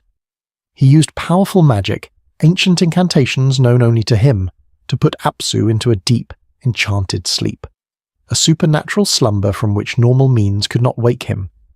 While Apsu slept helplessly, unaware and undefended, Ea killed him, ending the threat permanently. He then claimed Apsu's dwelling place, the cosmic freshwater ocean beneath the earth that was the source of all rivers and springs, as his own domain, establishing himself there as lord over the sweet waters. This act of patricide, of a son killing his father, established Ea as a major power among the gods, proving his courage, his cleverness, his willingness to do what was necessary for survival. In his newly claimed realm, in the cosmic deep that had been Apsu's home, Ea and his wife Damkina had a son, Marduk, who would become the hero of this epic and the supreme god of Babylon. Marduk was extraordinary from the moment of his birth, described as perfect in every way that mattered. He had 4 eyes, 2 facing forward and 2 facing backward, allowing him to see in all directions simultaneously, to perceive everything without blind spots. He had 4 ears, 2 on each side, enabling him to hear everything from every direction, to perceive all sounds throughout the cosmos. He was larger and stronger than any god born before him. He radiated divine glory so bright it was painful to look at him directly. From the beginning, Ea knew his son was destined for greatness, marked for supreme authority. Meanwhile, in another part of the cosmos, Tiamat brooded over the death of her consort, consumed with grief and anger. She had warned Apsu not to attack their children. She had argued against his plan. But now he was dead, killed by their own offspring, and she was alone. The other gods, those who had sympathized with Apsu's complaints about the younger generation's noise, urged her to avenge him, to punish those who had killed him, to show that such patricide could not go unpunished. Eventually, after much persuasion and her own growing rage, she agreed to make war against the gods who had killed her mate. She created an army of monsters unlike anything that had existed before, drawing on her primordial power to generate new forms of life specifically designed for war and destruction. Serpents with razor-sharp teeth and venomous fangs, dragons filled with deadly poison, breathing fire and death, storm demons that brought chaos wherever they went, fishmen combining the worst aspects of aquatic and terrestrial life, bullmen with incredible strength and savage ferocity, scorpion men with stinging tails and armoured bodies, an army of nightmares made real, each creature a weapon designed to kill gods. She placed Kingu, one of the gods who supported her cause and who had perhaps become her new consort, at the head of this monstrous army as its commander and general. She gave him the Tablet of Destinies, a divine object of supreme power that granted its bearer authority over fate itself, the power to decree what would happen and make it come to pass. With the Tablet of Destinies, King's commands became reality, his strategies became inevitable, his will became cosmic law. The younger gods, facing this terrifying army led by their own mother, the primordial mother of all gods, armed with weapons of divine authority, were absolutely terrified. They held council after council, debating what to do, how to respond, whether resistance was even possible. They needed a champion to face Tiamat in single combat, a warrior strong enough and brave enough to challenge the primordial chaos itself. They approached several candidates, gods known for their strength or courage or skill in battle, but none would accept the challenge. The risk was too great, the odds of victory too slim. Tiamat was primal chaos personified, the original mother, the source of all existence. Who could fight that and hope to win? Finally they approached Marduk, the young god who had shown such promise, who radiated divine power, who seemed marked for special destiny. Would you fight Tiamat on our behalf? Would you face the primordial chaos and defend us against her army of monsters? Marduk agreed, showing no fear, confident in his own power, but he was also clever like his father Ea. He named his price for this service, and it was high. If I defeat Tiamat and save you all from destruction, if I face the mother of gods and emerge victorious, if I risk my existence for yours, then you must make me supreme king of all the gods. My word must become law that none can challenge. Whatever I decree must come to pass without question. I must have absolute authority over all divine affairs. You must bow to me as supreme lord. The gods, desperate and seeing no other option, agreed to his terms without negotiation. They held a formal assembly, drew up divine contracts, swore binding oaths, and granted Marduk the authority he demanded. They gave him kingship over the entire divine realm, conditional on his victory but permanent once achieved. Marduk armed himself with powerful weapons collected from throughout the cosmos, a great bow, arrows that flew true, a mace of divine metal, lightning bolts he could throw like spears, and a huge net woven from cosmic threads that could capture anything. He created 7 evil winds to aid him in battle, supernatural forces that obeyed his command absolutely. Then, fully prepared and absolutely confident, he went forth to face Tiamat in single combat that would determine the fate of all existence. The battle between Marduk and Tiamat is described in the Enuma Elish, with vivid, violent detail that emphasizes both the physical conflict and the cosmic significance. They confronted each other on the field of battle, Marduk young and strong and shining with divine glory, Tiamat ancient and terrible and embodying primordial chaos. They traded insults and accusations, each listing the crimes and faults of the other, engaging in ritual combat boasting that was common in ancient Near Eastern warfare narratives. Then they fought, and the cosmos shook with the violence of their conflict. Marduk cast his net, throwing it with perfect accuracy. The net spread in the air and caught Tiamat, entangling her massive form. She struggled against it, thrashing and roaring, but the net was woven from cosmic threads that could not be broken. While she was tangled and constrained, Marduk sent the 7 evil winds he had created toward her. When Tiamat opened her enormous jaws to swallow the winds or breathe fire at Marduk, the winds rushed into her mouth, down her throat, filling her from within. She became bloated with the evil winds trapped inside her, swollen and helpless, unable to close her mouth or defend herself properly. Marduk seized this moment of vulnerability. He shot an arrow with his great bow, aiming perfectly.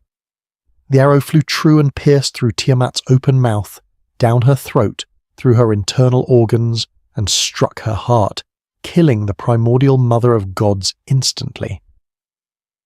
Tiamat collapsed, lifeless, chaos defeated by order, primordial power overcome by younger divine authority. With Tiamat dead, Marduk turned his attention to her army of monsters and supporting gods. They tried to flee, scattering in all directions, but Marduk was faster and more powerful than any of them. He captured them all systematically, rounding up monsters and gods alike, taking prisoners. He captured Kingu, who had commanded Tiamat's forces and worn the Tablet of Destinies. Marduk removed the tablet from Kingu and fastened it to his own chest with divine bindings, claiming ultimate authority over fate itself. With the Tablet of Destinies, Marduk's commands became reality, his decrees became inevitable, his will became cosmic law that none could resist. Now came the act of creation, the fashioning of the ordered cosmos from the body of defeated chaos. Marduk approached Tiamat's enormous corpse, considering what to do with it. He split her body in half lengthwise, dividing her like opening a shellfish, separating top from bottom.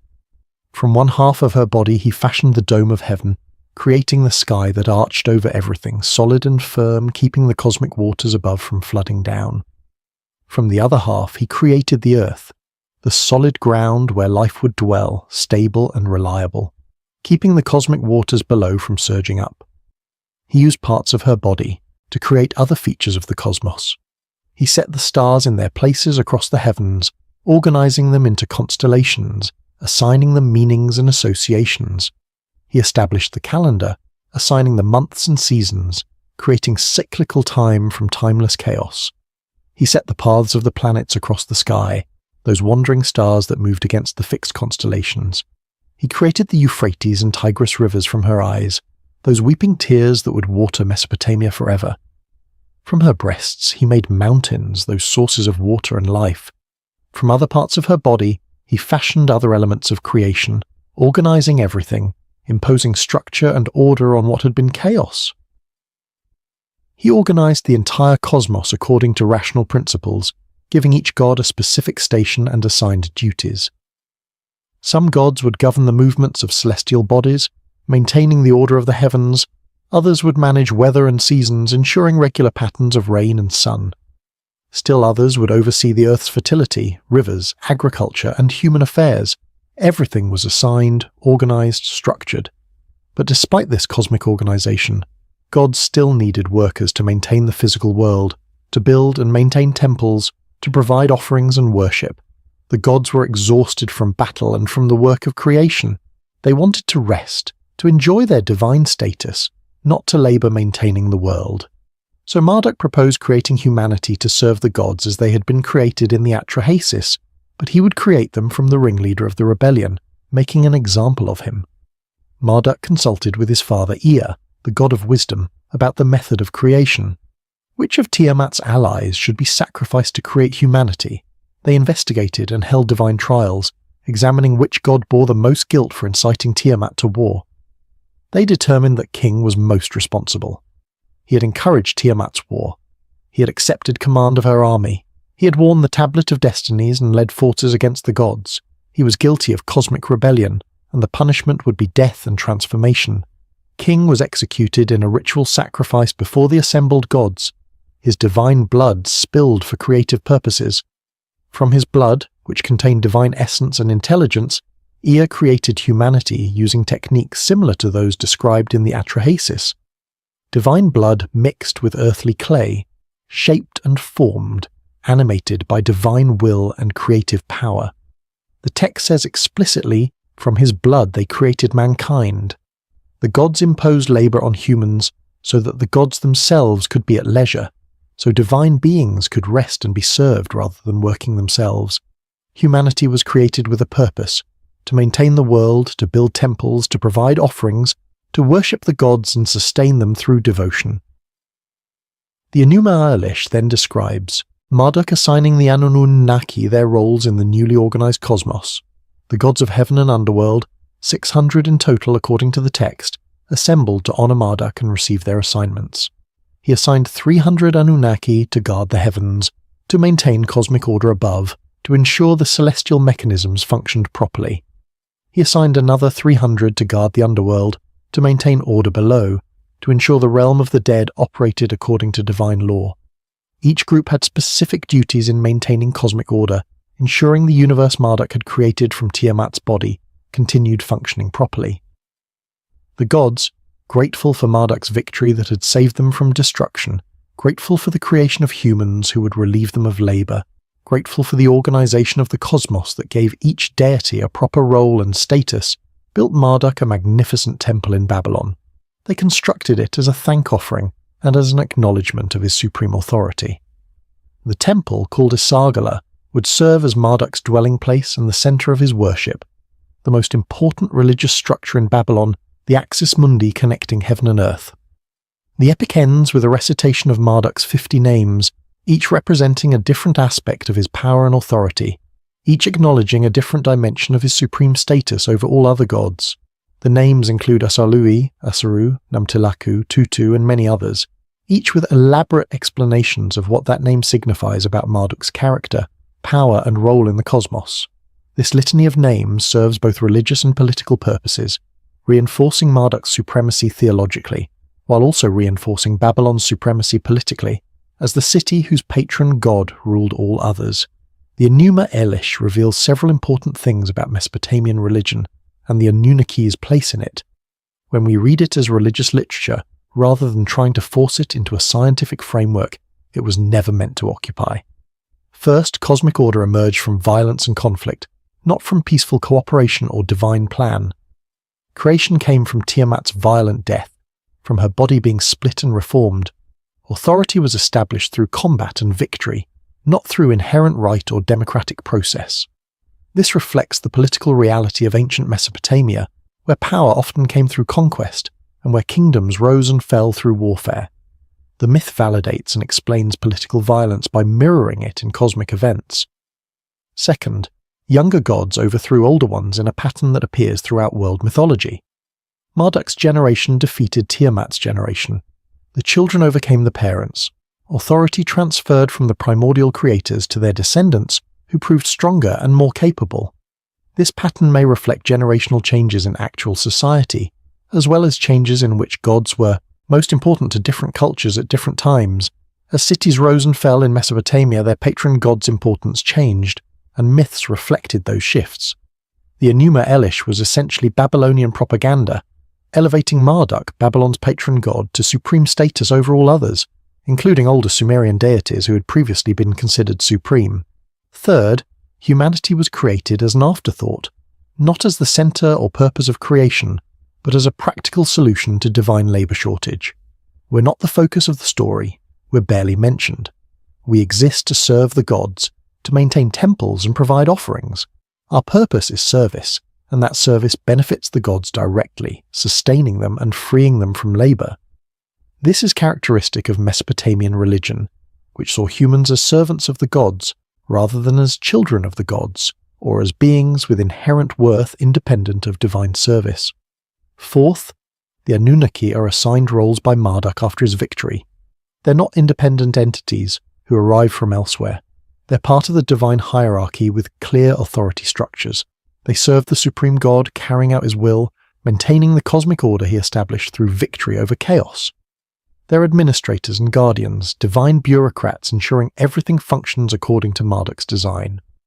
Fifth, and this is crucial for understanding why Sitchin's interpretation is completely wrong, the entire myth operates in a mode where physical forces and elements are personified as gods, and creation happens through divine action employing divine power, not through technological or natural processes. Tiamat isn't an actual biological creature that was literally split in half. She's not a dinosaur or a dragon that Marduk fought with swords and arrows. She's a personification of the primordial chaos, the formless salt waters that existed before creation imposed order. Her defeat represents the imposition of order on chaos, structure on formlessness, cosmos on void. This is mythology operating in its proper mode, using narrative, characters, and action to explain cosmic realities through symbolic story. When Sitchin and others claim the Enuma Elish describes planetary collisions, celestial mechanics, and the formation of the solar system through cosmic impacts, they're imposing a modern scientific framework onto a text that was never meant to operate that way, that was created in a cultural context that had completely different ways of understanding and explaining the world.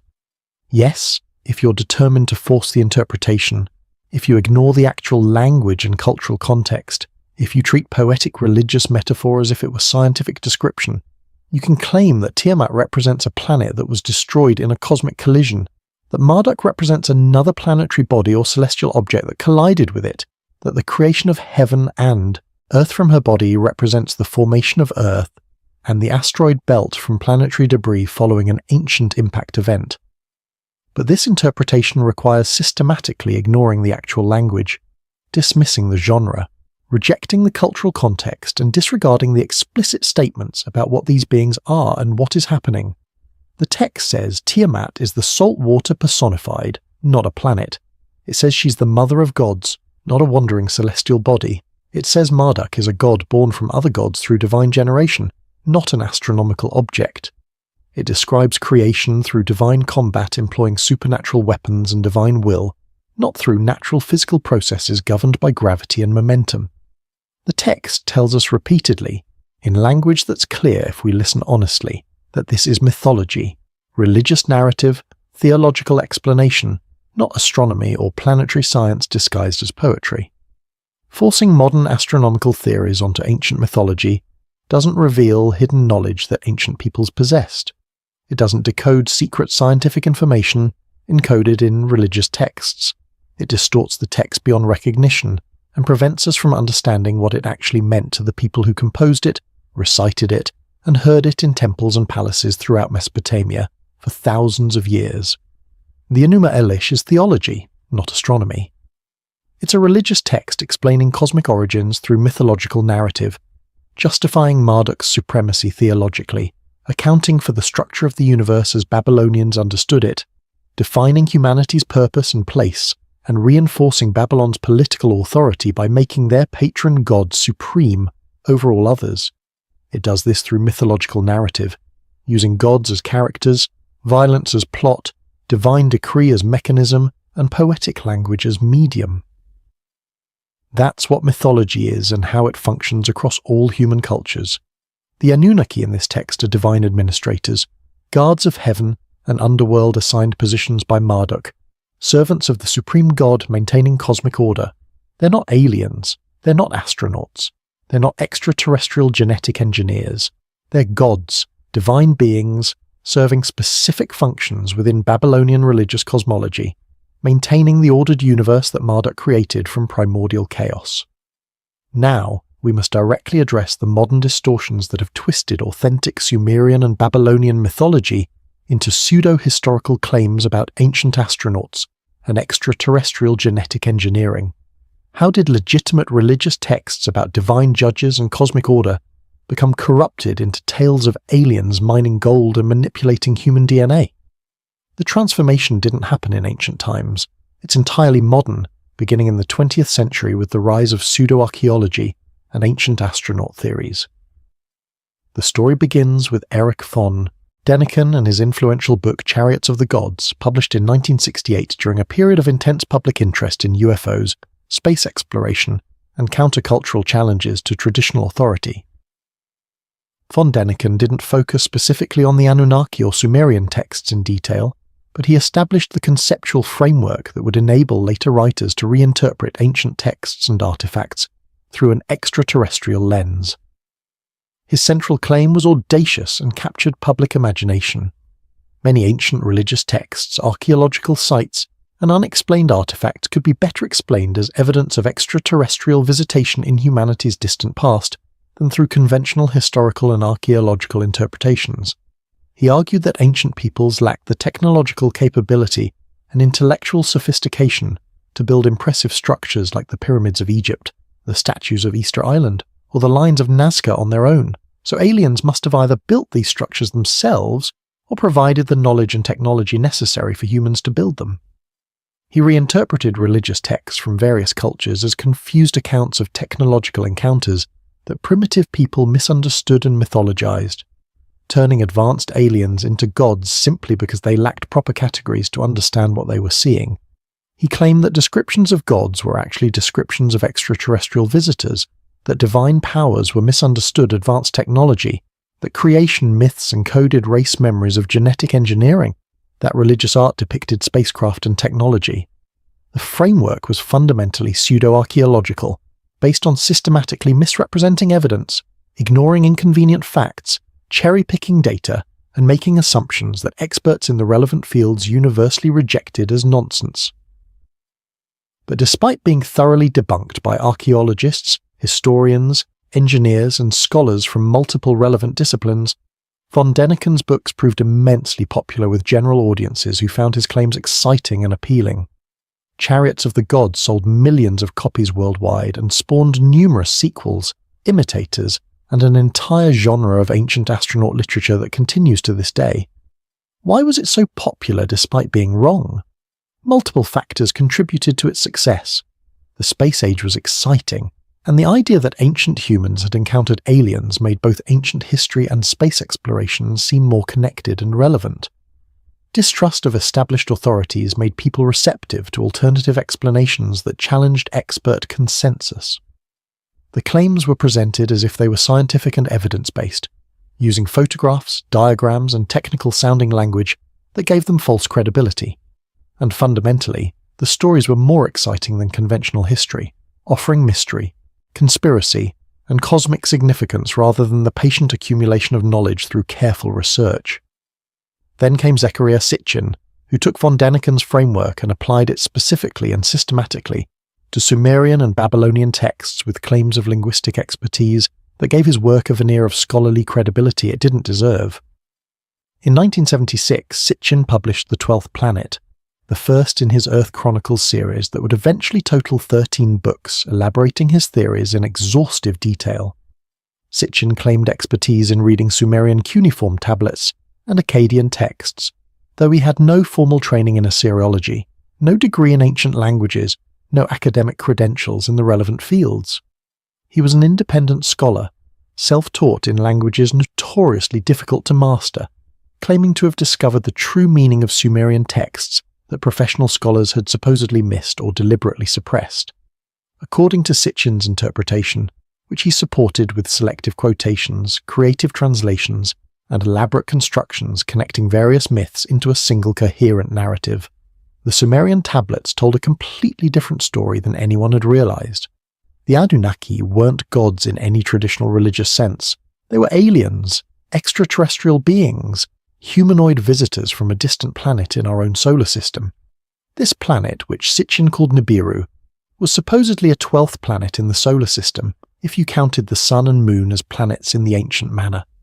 Nibiru travelled in a highly elliptical orbit, approaching the inner solar system only once every 3,600 years before swinging back out to the distant reaches beyond Pluto. Approximately 450,000 years ago, according to Sitchin's chronology, during one of Nibiru's periodic approaches to the inner solar system, the Anunnaki came to Earth from their home planet. They were technologically advanced beings, far beyond current human capabilities, who needed gold desperately to repair their planet's deteriorating atmosphere, which was leaking into space and threatening their civilization with extinction. They established mining operations on Earth, particularly in Africa where rich gold deposits existed near the surface, and began extracting the precious metal to transport back to Nibiru, where it would somehow be used to restore their atmospheric shield. But the mining work was brutal, dangerous, and exhausting. After 3,600 years of continuous mining operations, roughly the time it took for Nibiru to complete one orbit and return, the Anunnaki workers labouring in the mines rebelled against their leaders in the royal family and scientific elite, who lived comfortably while workers suffered. They refused to continue the brutal labour, demanding better conditions or an alternative solution. Facing a complete breakdown of their operations and unable to force their own people back to work without risking civil war, the Anunnaki leadership desperately needed a solution. This is where Enki enters Sitchin's narrative as the chief scientist and genetic engineer, the brilliant researcher who proposed creating a slave species to replace Anunnaki workers in the mines. Enki, according to Sitchin, conducted genetic experiments combining Anunnaki DNA with that of Homo erectus, a primitive hominid already living on Earth, creating a hybrid through in vitro fertilization and artificial gestation. The result was modern humans, Homo sapiens, created specifically to be a slave species engineered to mine gold for the Anunnaki. We were literally made to be servants, our intelligence just sufficient for following orders and performing labour, but not enough to threaten our creators. Sitchin claimed that all of Sumerian mythology was actually a literal historical record of these events, decoded properly. The creation myths describe genetic engineering procedures. The descriptions of gods fashioning humans from clay were primitive attempts to describe test tubes and laboratory equipment. The flood story described the Anunnaki's attempt to wipe out their human creations when we became too numerous or too troublesome. The ziggurats and temples were actually spaceports and landing platforms. The gods' divine vehicles described in various texts were spacecraft. Divine symbols like the winged disc were technological devices. Every myth, every story, every image could be reinterpreted through this alien lens if you were creative enough with your interpretations and willing to ignore any evidence that didn't fit. Sitchin produced 13 books over several decades elaborating this theory in tremendous detail, creating an elaborate alternative history of humanity spanning hundreds of thousands of years. He analysed cylinder seals, claiming they showed accurate maps of the solar system including Nibiru. He reinterpreted ancient artwork as depictions of aliens, spacecraft, and advanced technology. He retranslated Sumerian and Akkadian texts to fit his narrative, changing words, ignoring grammar, creating new etymologies. He connected myths from different periods and places into a single grand narrative. His book sold millions of copies worldwide, were translated into dozens of languages, launched an entire genre of ancient astronaut literature specifically focused on the Anunnaki, and influenced countless people's understanding of ancient Mesopotamia, including inspiring television shows, documentaries, novels, and online communities dedicated to exploring his ideas. The problem, and it's an absolutely massive foundational problem that undermines everything Sitchin built, is that virtually everything he claimed was demonstrably, provably wrong. Not wrong in the sense of being debatable or open to interpretation, or subject to scholarly disagreement over fine points. Wrong in the sense that his translations were wrong, his interpretations of symbols and artwork were wrong, his astronomical claims were wrong, his understanding of ancient cultures was wrong, and his methodology was wrong. This isn't scholars being closed-minded or defending orthodoxy or refusing to consider alternative ideas. This is that Sitchin's entire framework collapses completely when examined by people who actually know the languages, archaeology, and science involved.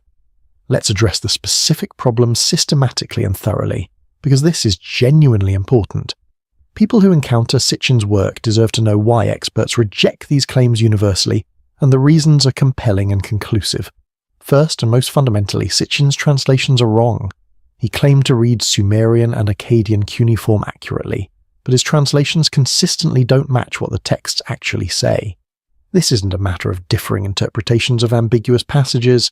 This is that he mistranslated words, ignored grammar, invented etymologies, and produced English versions that bear little resemblance to what scholars who actually study these languages professionally find in the same texts. Take the word Anunnaki itself as a clear example. Sitchin translated it as those who from heaven to earth came, suggesting extraterrestrial origin directly in the name, but this translation has absolutely no basis whatsoever in Sumerian grammar, vocabulary, or etymology. The word Anunnaki comes from Sumerian linguistic roots that are well documented and understood by scholars who have studied these languages for over a century. It derives from Anu or An, the name of the sky god who was supreme in the early Sumerian pantheon, combined with elements meaning offspring, descendants, or those of royal blood. The word literally refers to the princely offspring of An, the children or descendants of the sky god, indicating their divine status and high rank in the heavenly hierarchy. Every Sumerian dictionary, every scholarly lexicon, every academic translation produced by people who actually know the language agrees on this basic derivation and meaning. There's no ambiguity here, no scholarly debate, no competing interpretations among actual experts. Sitchin made up his own translation with no linguistic foundation whatsoever, and presented it as if it were fact, as if he had uncovered something scholars had missed. But he didn't miss anything except proper training in the language. His translation, Those Who From Heaven to Earth Came, requires breaking Sumerian grammar rules, inventing word meanings that don't exist in any lexicon, and ignoring the actual etymological roots that scholars have traced through thousands of texts. It's not just wrong, it's completely fabricated. Dr. Michael Heiser, who holds a doctorate in Hebrew Bible and ancient Semitic languages from the University of Wisconsin-Madison, has extensively and systematically critiqued Sitchin's work in detail, demonstrating error after error after error. Heiser is genuinely fluent in ancient languages including Hebrew, Aramaic, Greek, Ugaritic, and several others relevant to ancient Near Eastern studies.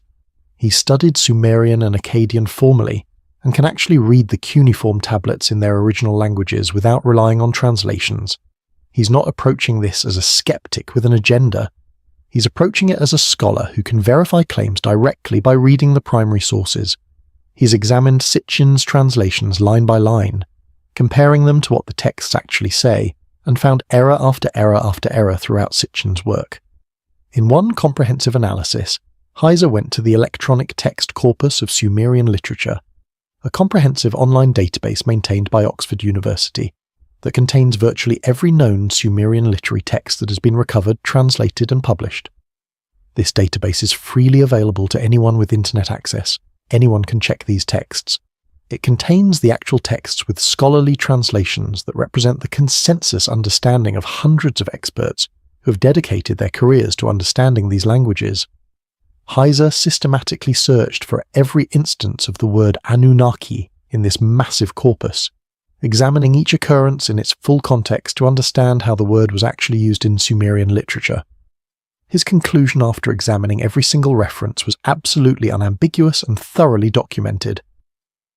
The Anunnaki appear consistently as deities, as members of the divine pantheon, as judges in the underworld passing sentences on the dead, as gods assigned specific cosmic duties by higher-ranking gods like Marduk or Enlil. They never appear as aliens or extraterrestrial visitors. They're never described as coming from another planet or arriving from space. They're never said to mine gold or establish mining operations of any kind. They're never credited with genetic engineering or creating humans through technological means. They're gods, full stop, described in ways entirely consistent with how every ancient Near Eastern culture described their deities, with powers and limitations appropriate to mythological divine beings rather than to technologically advanced aliens. Sitchin's version of the Anunnaki, the gold-mining aliens from planet Nibiru conducting genetic experiments, appears absolutely nowhere in actual Sumerian literature. It doesn't exist in the texts. Sitchin invented it by mistranslating, misinterpreting, connecting unrelated passages, and filling in gaps with pure speculation presented as if it were translation. Second major problem, the planet Nibiru as Sitchin described it. He built his entire theory around this supposed 12th planet, with its 3,600-year elliptical orbit, claiming it was humanity's hidden origin, the home of the Anunnaki and a celestial, body known to ancient Mesopotamians but forgotten by modern astronomy. But Nibiru in actual Mesopotamian texts doesn't mean what Sitchin claimed at all. Heiser analysed every cuneiform text mentioning Nibiru, using primary sources and standard scholarly lexicons that compile how words are used across thousands of texts. He found that Nibiru was used in astronomical and religious contexts to refer to several different celestial objects at different times and places, but never to a distant planet with a millennial orbit. The word Nibiru appears most commonly referring to Jupiter, the largest planet visible to ancient observers and one of the most important celestial bodies in Mesopotamian astronomy and astrology. Occasionally it referred to Mercury, the swift planet close to the Sun. It was associated with the god Marduk, Babylon's patron deity, who was himself associated with Jupiter in astronomical texts. Sometimes it referred to a star, likely the pole star or another reference star used for navigation and timekeeping. The word Nibiru itself meant crossing or crossing point, probably referring to significant astronomical positions like equinoxes where the ecliptic crosses the celestial equator, or other important points in the sky used for calendrical calculations. What Nibiru never meant in any authentic ancient text was a 12th planet beyond Pluto, with a multi-thousand-year orbit visiting the inner solar system periodically. The Sumerians and Babylonians, according to their own preserved astronomical records that we can still read today, knew of exactly 5 planets visible to the naked eye: Mercury, Venus, Mars, Jupiter, and Saturn. They observed and tracked these planets very carefully over many centuries. They created sophisticated astronomical tablets recording planetary positions and movements. They could predict eclipses with impressive accuracy. They developed mathematical methods for calculating celestial phenomena. Their astronomical knowledge was genuinely impressive for naked eye observation without telescopes or electronic instruments. But they did not and could not have telescopes to see beyond Saturn. They had no knowledge of Uranus, discovered in 1781. They had no knowledge of Neptune, discovered in 1846. They had no knowledge of Pluto, discovered in 1930. They couldn't see these planets because they're too far away and too dim to observe without optical aid. The claim that they somehow knew about a mysterious planet X lurking in the outer solar system beyond even Pluto is completely contradicted by their actual astronomical texts, which carefully list and describe only the planets they could actually observe. The Malapin tablets, which contain the most complete record of Babylonian astronomical knowledge compiled over centuries of observation, meticulously list all the celestial bodies they knew about: the Sun, the Moon, the 5 visible planets, major stars and constellations, and various astronomical phenomena they observed. There are no references anywhere to a 12th planet, no descriptions of anything matching Sitchin's Nibiru, no hints of hidden celestial knowledge about distant planets.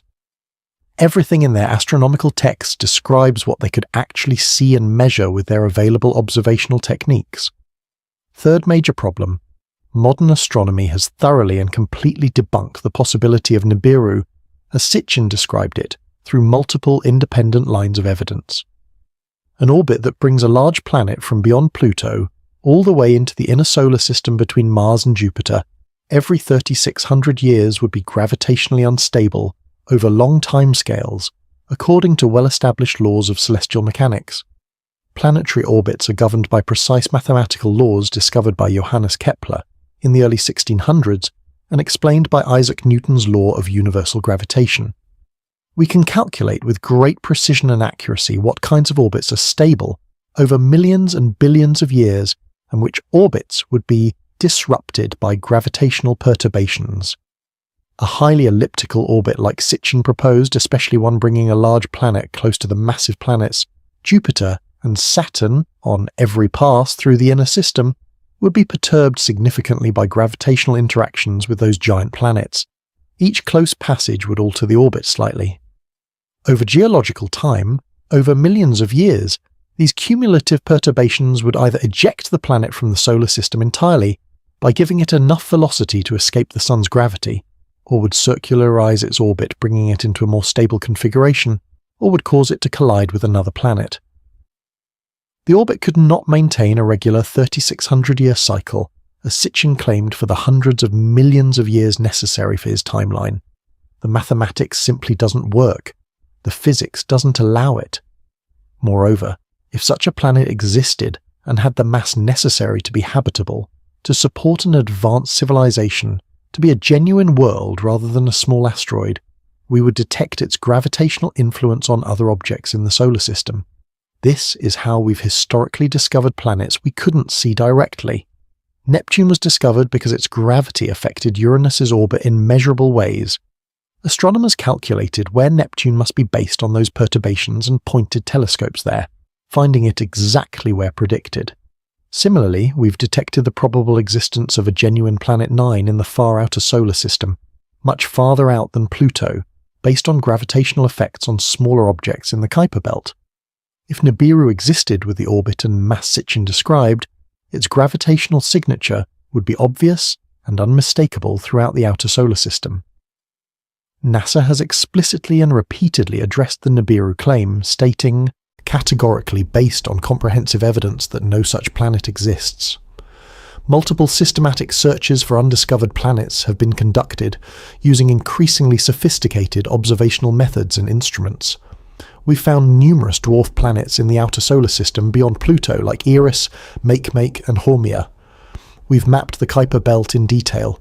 We've detected planets around other stars thousands of light years away by observing tiny wobbles in those stars or tiny dips in their brightness. If Nibiru existed in our own solar system, even in the far outer reaches, we would have found it decades ago with current technology. Its absence from all observations, despite intensive searches, proves conclusively that it doesn't exist. Fourth major problem, Sitchin's claims about Sumerian knowledge of the solar system are based entirely on misinterpreting a specific cylinder seal, catalogue number VA243, held in the Vorderasiatisches Museum in Berlin.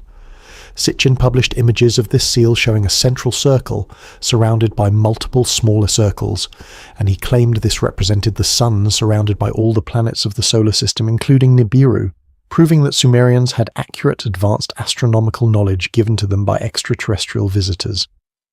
This seal became one of his key pieces of evidence, frequently reproduced in his books and cited by his followers as proof that ancient Mesopotamians knew things they couldn't have known without alien help. But experts who actually study cylinder seals professionally, who have examined thousands of these objects and understand their iconography, symbolism and purposes, have examined VA243 extensively and conclusively demonstrated that Sitchin's interpretation is completely wrong on multiple levels. The central symbol Sitchin identified as representing the sun is not the Sumerian symbol for the sun at all. Hundreds, possibly thousands, of Sumerian cylinder seals, artwork and texts depict the sun, and we know exactly what their sun symbol looked like because it appears consistently across numerous contexts. It's a completely different symbol from what appears on VA243. The symbol on this seal is a generic star symbol, a type used throughout Mesopotamian art to indicate divinity or celestial objects in general, not the sun specifically. The smaller circles surrounding this central star are also stars, not planets. They're forming a constellation, or showing multiple stars around a central celestial point, a common motif in Mesopotamian astronomical and religious imagery.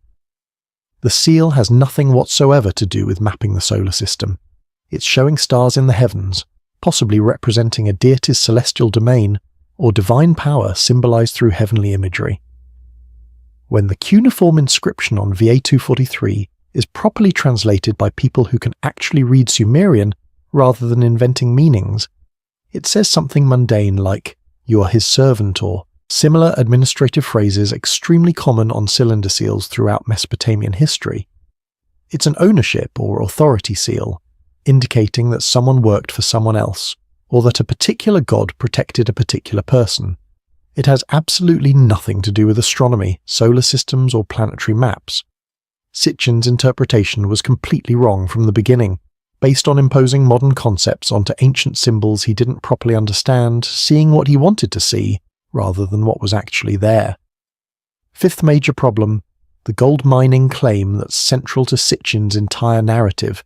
He extensively and repeatedly asserted that the Anunnaki came to Earth to mine gold, that ancient texts described these mining operations in detail, that gold was crucial to the Anunnaki's survival because they needed it to repair their planet's atmosphere, that humans were created specifically to be miners replacing rebellious Anunnaki workers. This claim appears throughout his books and has been accepted by millions of readers as established fact. Yet when you systematically search actual Sumerian texts for references to gold mining, for descriptions of divine beings extracting gold, for stories about gods commanding humans to mine gold, you find absolutely nothing supporting this claim anywhere in the authentic literary corpus. The electronic text corpus of Sumerian literature is fully searchable. Anyone can look for references to gold, alluding to mining, to underground extraction. You'll find mentions of gold used in jewelry and ornaments, gold used to decorate temples and divine statues, gold given as tribute or payment to kings and temples, gold as a symbol of wealth and divine splendor. But you won't find any text anywhere describing gods mining gold, gods commanding humans to mine gold, or mining operations being established for the gods' benefit or survival. Sitchin never provided a specific citation with line numbers and tablet identifications. He never pointed to an actual tablet that says what he claims in a way that could be verified. He asserted it repeatedly, built much of his theory on this foundation, made it central to his narrative, but never actually proved it with references to real texts, because the evidence simply doesn't exist in Sumerian literature. He made it up or drastically misread something, then presented it as established fact throughout 13 books. Sixth major problem, the genetic engineering interpretation of creation myths. Sitchin read the Atrahasis and similar texts and saw genetic manipulation, laboratory procedures, in vitro fertilization, and scientific methodology because he approached these texts determined to find evidence of advanced technology. But the actual language of the text describes mythology, magic, and supernatural divine action, not science or technology. Divine blood from a sacrificed god mixed with clay from the earth. A goddess kneading and shaping the mixture with her hands. Sacred incantations spoken over the forming humans. Divine will and power animating the inanimate clay into living beings with consciousness. This is creation through ritual and divine supernatural power, described in exactly the same mode as creation myths from cultures worldwide that had no contact with Mesopotamia. To interpret this as a description of laboratory genetic engineering using modern biotechnology requires systematically ignoring the actual words on the tablets, ignoring the genre and literary mode, ignoring the cultural context that produced these texts, and imposing a modern technological framework onto a narrative that operates in a completely different conceptual mode. It's like reading Greek myths about Athena being born fully formed from Zeus's head, after Hephaestus split his skull with an axe, and concluding that ancient Greeks must have had advanced brain surgery techniques and cloning technology, because how else could someone emerge from another person's head? You're forcing a literal modern scientific reading onto poetic mythological narrative that was never intended to be technical description of actual events. The text is operating as mythology, using symbolic narrative to explain origins, purpose, and cosmic relationships through story. That's what mythology does. That's how it functions. Treating it as if it were a scientific report or technical manual misunderstands its nature and purpose completely. Seventh major problem, Sitchin claimed the Great Flood described in Atrahasis, Gilgamesh, and other texts was an actual historical global event caused or allowed by the Anunnaki aliens who decided to eliminate their human creations. But flooding was a regular and devastating occurrence in Mesopotamia throughout ancient history. The Tigris and Euphrates rivers flooded frequently and often catastrophically, destroying cities, killing thousands, wiping out agricultural production. These weren't minor events, they were regional catastrophes that shaped Mesopotamian life and psychology. Archaeological evidence shows flood layers at various ancient sites throughout Mesopotamia, physical evidence of catastrophic flooding events that destroyed settlements at different times. There's no evidence of a single global flood that covered the entire planet, as described in the myths, but there's abundant evidence of repeated, devastating regional floods in Mesopotamia, specifically that would have seemed world-ending to people whose entire known world was that river valley. The flood stories in Mesopotamian literature reflect this harsh reality. They're mythologized accounts of catastrophic floods that actually happened in historical memory, interpreted through religious framework as divine decisions or punishment, because that's how their theological worldview explained natural disasters. Every culture creates myths explaining catastrophic events they experienced or remembered. The flood. Myths don't describe aliens deciding to wipe out genetic experiments. They describe how ancient peoples understood devastating natural disasters that killed thousands and destroyed everything they knew, attributing those disasters to God's decisions because their religion explained causation through divine will, rather than through natural processes and meteorological phenomena. Eighth, and perhaps most fundamental problem, Sitchin's entire framework rests on the deeply flawed and frankly insulting assumption that ancient peoples couldn't have achieved what they demonstrably achieved without alien help or intervention. This assumption reveals more about modern biases than about ancient capabilities. It's insulting to our ancestors and thoroughly contradicted by archaeological and historical evidence.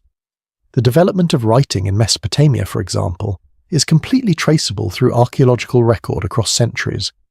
We have thousands of tablets showing the clear progression from simple pictographs, representing concrete objects, to increasingly abstract logograms, to phonetic elements, to fully developed cuneiform script capable of expressing any thought in the Sumerian language.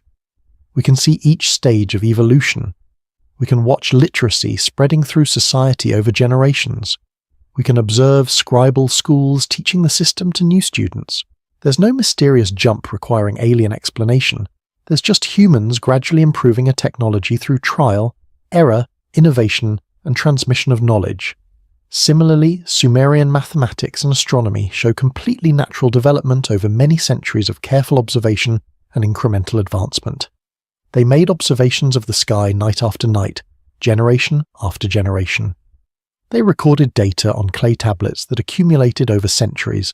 They noticed patterns in celestial movements. They developed mathematical methods to calculate and predict phenomena. Their astronomical knowledge was genuinely impressive for what could be achieved through patient naked-eye observation, but it was limited to what they could actually see and measure with their available tools and techniques. They didn't know about planets beyond Saturn because those planets aren't visible without telescopes. They couldn't calculate things that required mathematical concepts they hadn't yet developed. Their knowledge was impressive but entirely consistent with human achievement without alien intervention. Their architecture similarly shows steady development through time. Early structures in Mesopotamia were simple, made from mud brick, functional but not elaborate. Over centuries, techniques improved through experimentation and accumulated knowledge. Buildings became more complex and sophisticated. Ziggurats grew taller and more elaborate as engineers learned what worked and what didn't. We can trace this progression through archaeological excavation, seeing earlier, simpler structures, underneath later, more advanced ones, observing how techniques evolved and improved. No aliens needed, just humans learning from experience, innovating solutions to problems, building on previous generations' work, and gradually developing more sophisticated capabilities. Every single aspect of Sumerian civilization that Sitchin attributed to alien intervention can be fully explained through normal human ingenuity, creativity, and development, when you actually look at the evidence rather than starting with the assumption that humans couldn't have done it. The only reason to invoke aliens is if you begin with a prejudiced assumption that ancient humans were too primitive, too stupid, too limited to accomplish what they clearly and demonstrably accomplished. But that assumption is factually wrong and reveals bias rather than evidence. Ancient peoples were just as intelligent as we are today. They had the same cognitive capabilities, the same capacity for innovation and abstract thought and problem-solving. They lacked our accumulated scientific knowledge built over thousands of years, but they had the same brains, the same creativity, the same determination. Given time, motivation and resources, they could achieve remarkable things, and they did. So what becomes of the Anunnaki in our properly informed understanding based on what ancient texts actually say? They remain fascinating and worthy of study, but not as aliens from another planet. They're interesting and significant as what they actually were. A window into Sumerian theology and mythology, a glimpse into how ancient Mesopotamians understood cosmic order and divine hierarchy. Studying them properly teaches us about ancient beliefs, about how our species has always tried to explain the mysterious aspects of existence, about the universal human need to tell stories that make sense of death, suffering, justice, and our place in the cosmos. The Anunnaki as gods tell us infinitely more about humanity than the Anunnaki as aliens ever could. Gods reveal what a culture values, what they fear, what they aspire to become. Gods embody the questions a society struggles with, personifying abstract concepts like justice, love, war, wisdom, death. The Sumerian divine world, with its complex hierarchies and conflicts, with its gods who are powerful but fallible, who create but also destroy, who demand service but also depend on worship, reflects a sophisticated understanding that power is complicated and multifaceted, that justice is difficult to achieve and maintain, that the forces shaping our world are not simple or easily comprehended, that even divine authority has limits and obligations. The Anunnaki were not ancient astronauts visiting from distant planets. They were gods in Sumerian and Akkadian religion, powerful divine beings who judged the dead, decreed fates, and participated in cosmic events according to their assigned roles. They were described, understood, and worshipped in ways entirely consistent with deities in every other ancient culture, with powers and characteristics appropriate to divine beings in religious mythology. They were products of human religious imagination and theological reflection, not visitors from the stars.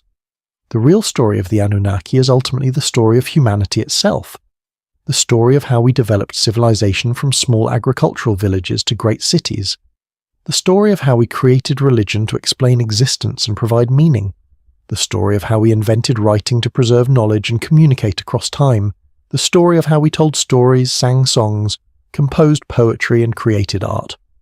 The story of how we grappled with profound questions about life, death, justice and purpose. The story of how we left records of our existence, our beliefs, our hopes and fears, preserved in clay for future generations. The story of how we reached across 5,000 years of time to connect with each other through written words. We don't need aliens to make ancient Mesopotamia interesting or impressive or significant. It's endlessly fascinating because real people built it. Real human beings, as intelligent and creative as anyone alive today, but working with vastly less accumulated knowledge and much more limited technology, achieved remarkable things through cooperation, innovation, persistence, and dedication. They invented writing from scratch.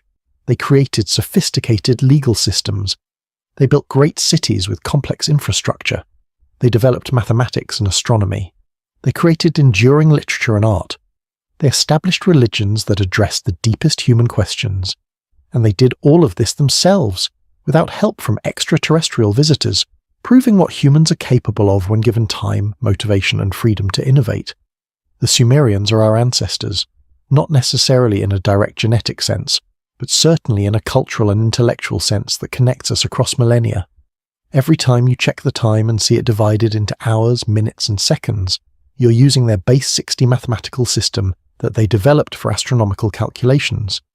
Every time you appreciate a good story with developed characters and dramatic structure, you're engaging with literary traditions they helped establish through works like Gilgamesh. Every time you write something down to preserve information or communicate ideas, you're participating in an innovation they pioneered when they pressed marks into wet clay.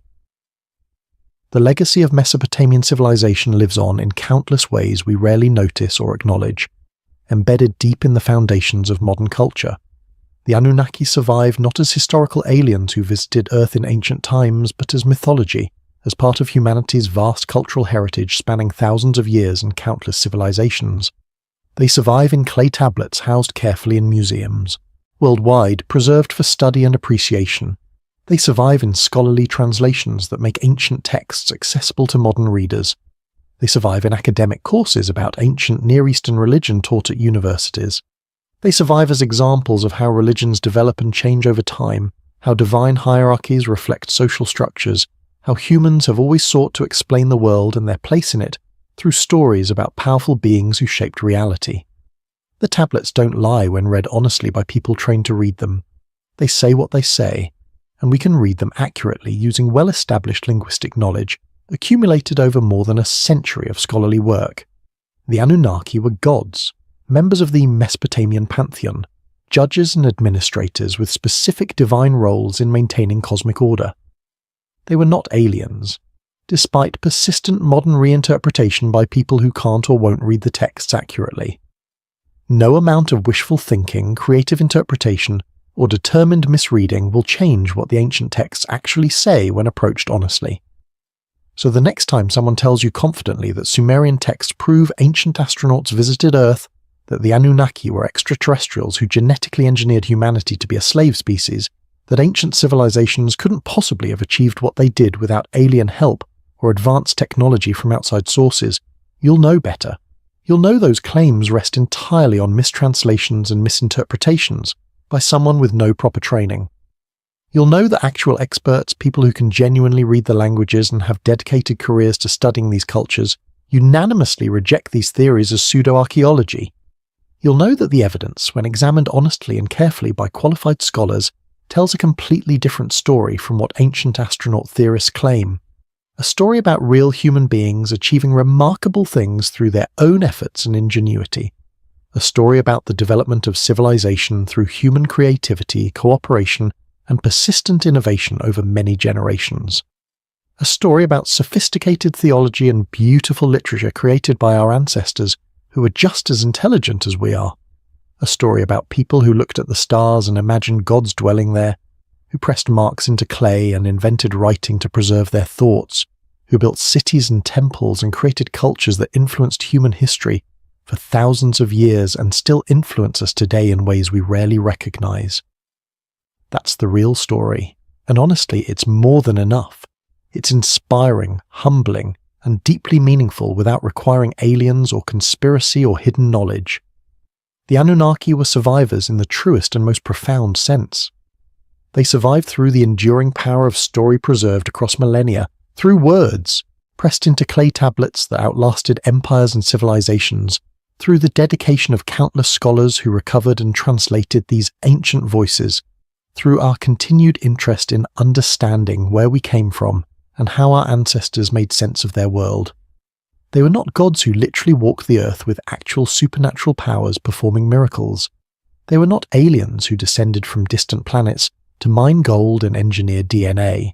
They were ideas, concepts, characters in stories that served profound purposes for the people who created them and told them and listened to them in ancient temples. They were humanity's attempt to understand cosmic forces beyond their control, to explain existence and suffering and death, to find meaning and purpose in a mysterious and often harsh universe. And in that sense, they were and remain deeply, fundamentally, beautifully human.